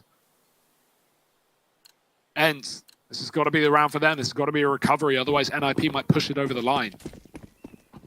I'll try it again. I'll see if I can jinx someone to step up. I want to see a bit more from Yampy because he's been great in this game and he's been so good at getting these opening kills for the side event. So let's see if he can wreak some havoc. Instead, it's Sergey going aggressive up in towards Banana, and he shuts down both players here. Plopsky, you've got to hold the line, and they are already so close. The Molly burns Sergey out from beyond the grave. But this B site is still a no-go zone for NIP. And they're going to take themselves a 14th round on the back of this fast B hit. Yeah, NIP already saving, and ENCE know it as well. Sunny's already found out to try and find these exits in the alt mid. ENCE aren't giving away a kill on B. They're playing very safe, very tucked, as they need the money more than NIP need the money at this point. Has Alu crashed? That's the question. No, okay, he's staring into the wall. It's all good. It's all under control. ENCE get away with 4 alive in that round off the back of some key kills from Sergey. He finds every single frag in the round for ENCE. NIP, they do get away with the AWP and the M4. That's going to be something, right? Both these players can drop guns. We can have a full rifle round at 14-14. Nip can still hold a bye, but whoever loses this is going to be in a bit of a predicament. More so Nip than ENCE, who do at least have the bonus of winning that round and keeping their players alive. Boy, oh boy, this one is tight, Harry. Quick tack pause for ENCE before they get into round number 29. Yeah, I mean, I believe that stat, right? We've seen the amount of grenade kills, even from NIP, down Banana.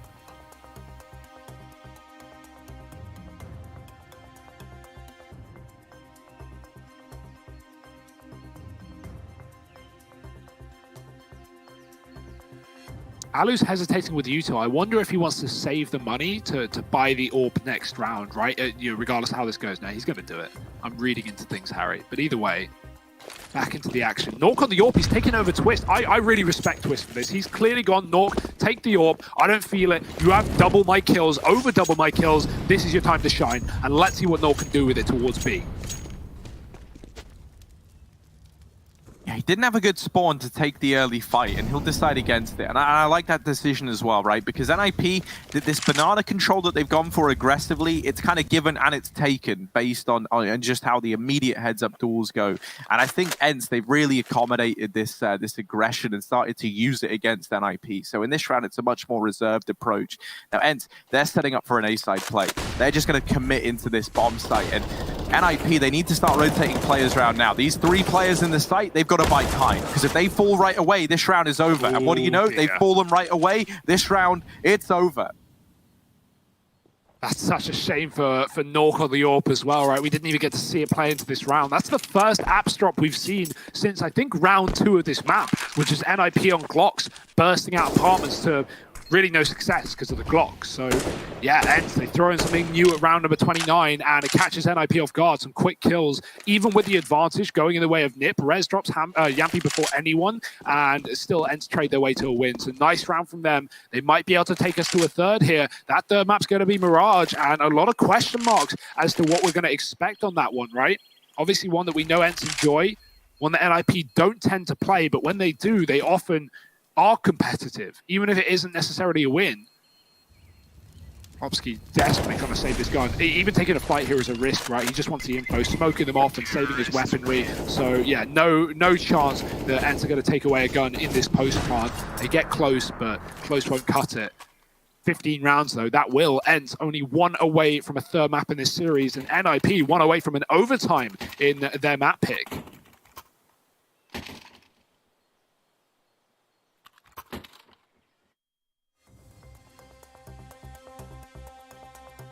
solution here for NIP? They've called in attack pause. I think they're going to move away from the triple B early, right? Like, while the utility's been really good, and obviously that's a risk in calling that if ENCE B rush, but, you know, NIP have been doing it pretty much every round this half, and ENCE reacted to it well that round by going, okay, they're triple B early, so let's elevate an A round, knowing that Rez will be in rotation when we commit. So, you know, that's ENCE trying to read into the fact that NIP are throwing all these grenades down Banana. And it's a game of cat and mouse. It's a mental game, because do ENCE commit to B because of that fact now, or do they commit to A fast again because NIP might run triple B? It's a question mark. And God, I wouldn't want to be an in-game leader at this scoreline, but NIP 2 on A, or 2 on B rather, 3 on A, and a bit of utility, but not the full Banana control that NIP have shown in the past. Oh, nade stack into Nork. That's going to tag him down very, very low. He falls back from Banana. And ENCE, they also get the information that the AWP is here. And now they slow it right down, right? With Nork firing off a shot, you know those nades have done damage to him. You know he's not feeling pleased, and that you've wounded a man at the B site and forced a more passive hold. So now they go back, start to consider their other options. Have this triple short setup from NIP. Now, we've seen them do this once, so they dismantled it before we could see how effective it was. Oh. And in this round, we're going to see it springing to life. They're vying for overtime. They're trying to get us there. And now just 3 players, now 2 players for ENCE left to deny it. Yampy and Sergey, 2 on 5. Rotation round from Nork. He finds himself in the speedway with this AWP. And this leaves a temporary 2-on-2 available to ENCE in the A bomb site. Sergey creeping up close to these hay bales. Doesn't get spotted just yet, and Hampus down in the pit. And hear the footsteps, they come his way, they drop the smoke to isolate the fight, but Hampus keeps this site under wraps. We're heading to overtime as NIP grind a 15th out onto the board. Inferno still has that much more to show us. That's a huge round for Hampus. The fact that he even gets mollied as well. ENCE have been throwing that same molly whenever they go short side, and they cut him off, but it's the double setup from NIP that deals with the first man. Hampus, draws him in from the corner, dropping Alu inside a boiler, and it's a great round. Yampy's now taking the AWP over Alu, and, things are falling apart here, Harry. Or not falling apart per se, but everything's switching up. Everyone realizes how close this game is, and everyone's trying to find the solution, right? For NIP, it's a double AWP. That's what they've gone for. And ducking shots in the apartments is going to be Sunny. He avoids the AWP. He avoids the haircut. ENCE have already had their fair share of those. Nice grenade, though. And over from Popsky, hits Sergey to 50. Yampy with the AWP for seemingly the first time this game over Alu. And, well, Nork, he's going to make his work. He's going to make Alu sing as he finds him towards the top of Banana. Yampy pick up the pieces of this round now for ENCE. He's going to head back towards middle, regroup up with Aerial, who has tried to take down mid control, using pretty much all his utility, but it's all a fake, it's all a ruse. ENCE going right back towards B, and NIP are about to construct a boost by the looks of things. Popsky could go up and above. You wouldn't want to put the AWP up here ever. And Nork will set his teammate up for success. Now going back to the coffins. Now, last time ENCE saw the AWP here, it was in CT, so it's essentially the reverse now for NIP as they wait for this commitment.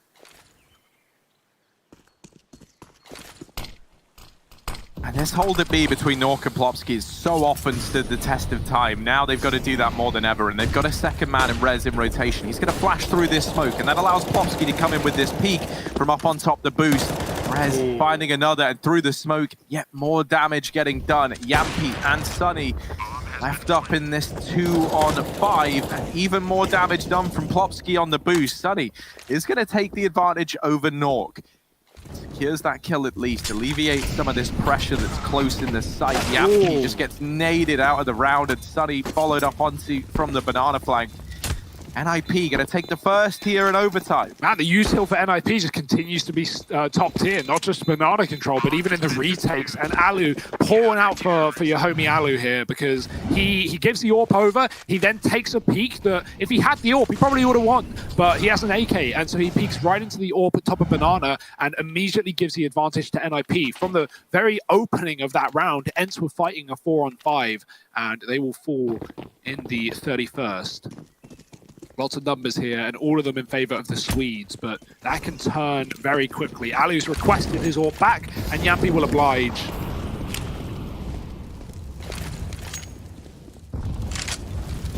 Kind of just holding T-Spawn to mid. Wait and see if NIP want to throw anything aggressive into this round. We haven't seen NIP at all fight for Khan. Not once, it feels. And Nork's baiting them in with the AWP from the corner, but you can notice Plopsky is still here at the sandbags. This is a position that ENCE have not had to deal with, and Plopsky's utility, he has loads. It might all be wasted here if he gets mollied out of this spot. I'd love to see him drop the molly as he hears them approaching. And there it is, perfect timing. It's going to keep ENCE out of this position, but now as the molly goes, ENCE are only tempted back into B. They know that NIP have less utility than prior, or than before. Oh, and a bit of a read coming in from the Swedes. They move Nork over to CT. He'll reconsider.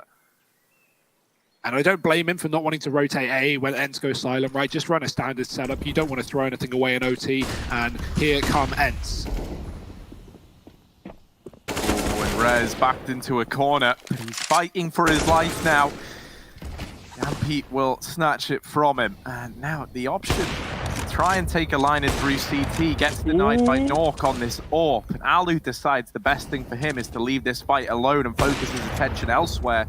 Twist, trapped short side. Timing couldn't be worse for him. As he turns away, Pete comes in from the apartment. 2-on-2 for NIP. Still a chance in this round.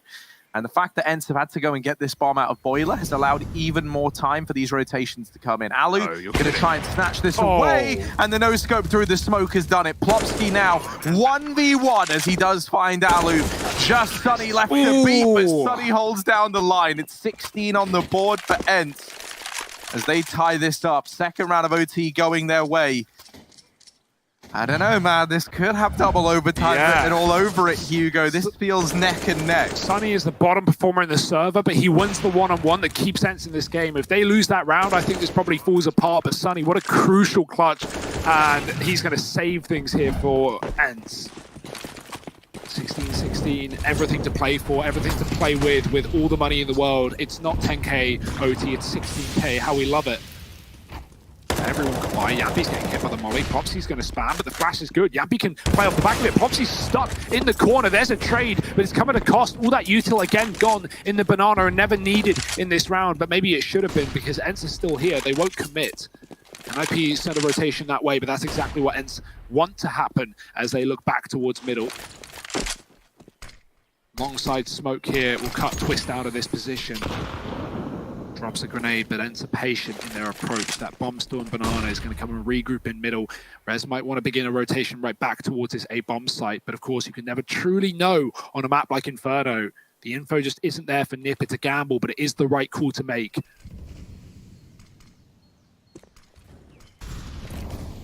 Rez has made a little bit of noise there on that rotation, though, and that might have just spurred Ali back to go and consider banana. 45 seconds in this round, and Rez starting to aggress into top mid.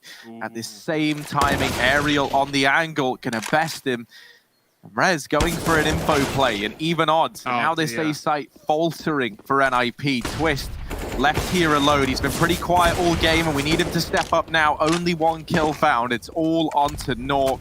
That's Nip giving the round away right there. They had everything in the palm of their hands. They had the read, they had 3 on A out of the 4 alive. ENCE were ready to set up, and then not only does Rez try and get information, he dies. Hampus then feels the need to get something for NIP. He pushes Apps and dies, and it leaves Nork in a clutch. Like, you know, I understand why Rez wanted the info, but that's a big mistake from NIP. They've just fed the kills to ENCE and let them take the lead at the half of OT. Nothing Nork can do with a triple crossfire inside of the site. And if NIP just held, if they just waited another 10, 15 seconds, they probably would have won that round. They've been really, really good on these defenses and just holding down for fights. But yeah, forcing them is not where they're going to find success. And you can see here, one by one, they just push into the, you know, the Lion's Den. And Harry, what is in the Lion's Den? Lions, mate. That's what they say, yeah, damn right. Well, ENCE, they take a chunk out of NIP and they take the lead in OT.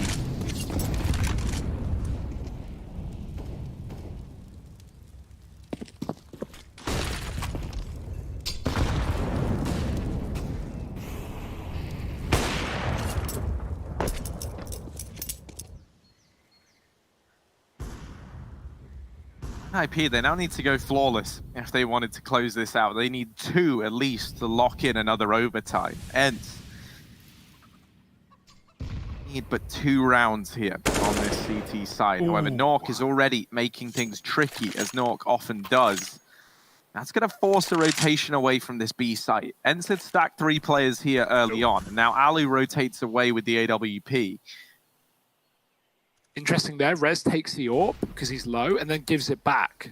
So I imagine he's going to be the first man in. That's probably the got idea, it in his hands and was like, yeah, I hate this. Like, so, you know, Rez can AWP. That's the thing. Rez is a very capable AWP player, has been a main AWP in the past as well. So it's, you know, it's perfectly viable, but I guess NIP want a different idea. They want a different game plan. They are going to send Rez in first. Yeah, he'll spearhead the charge with the rest of the gang in behind him, and Sunny through the CT smoke. So much damage done. Yampy as the crossfire set up. Twist with the no-scope. Flash through for Sunny. USP out. And everyone's blind. It's chaos. Twist is delivering, though. And he's kept NIP in this, but the smoke fades out with a critical miss shot that could have made all the difference. Oh dear, Aerial left in the clutch, a 1v2, but this man's got a cool head on his shoulders. Trying to creep in. It's this AWP over at Dark that could cause problems and Twist. If there ever was a round to step up, it is that round there.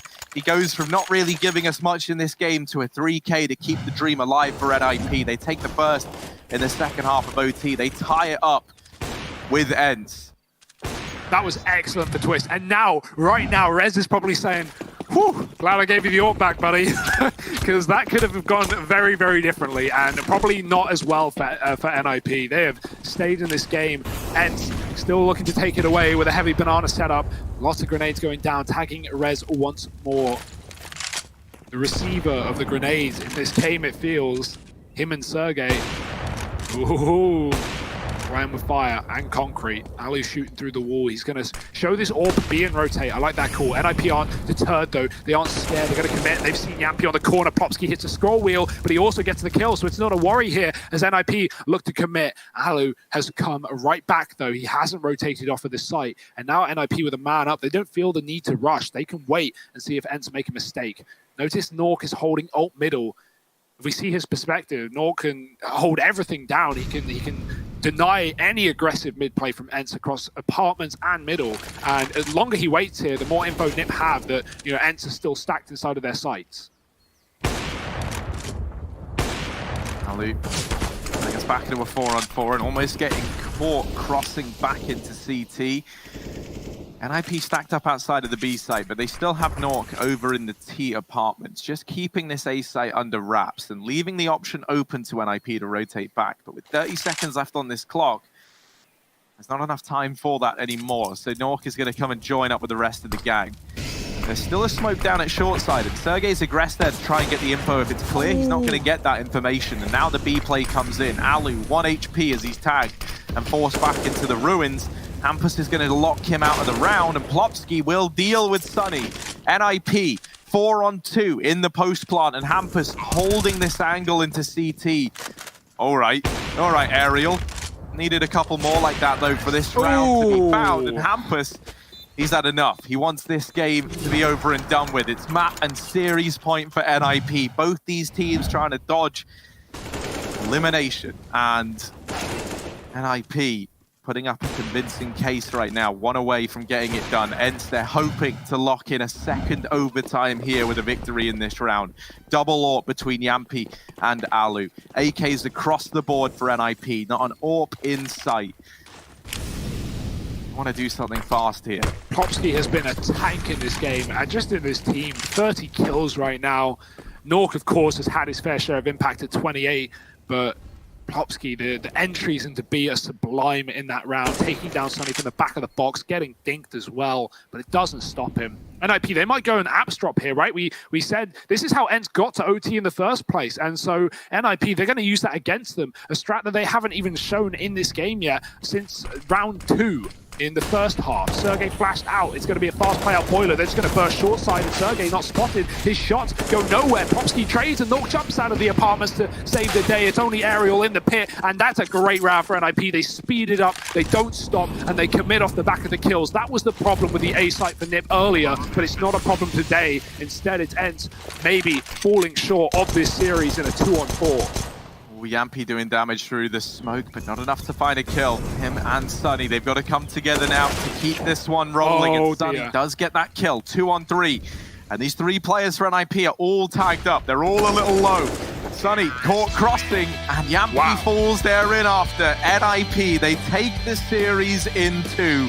It takes them an overtime. It takes the full belt of OT.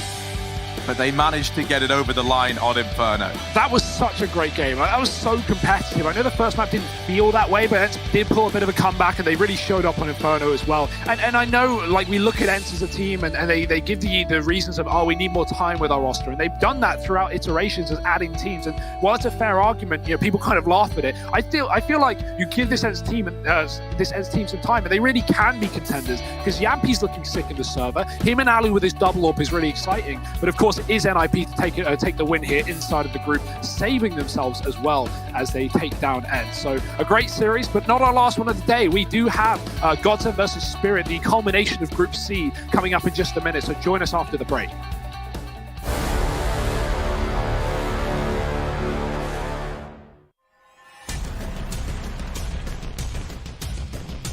Flashbang's affected. They have got through the smoke wall here, but Chris J, he is the final boss of the bomb site. Now Spitty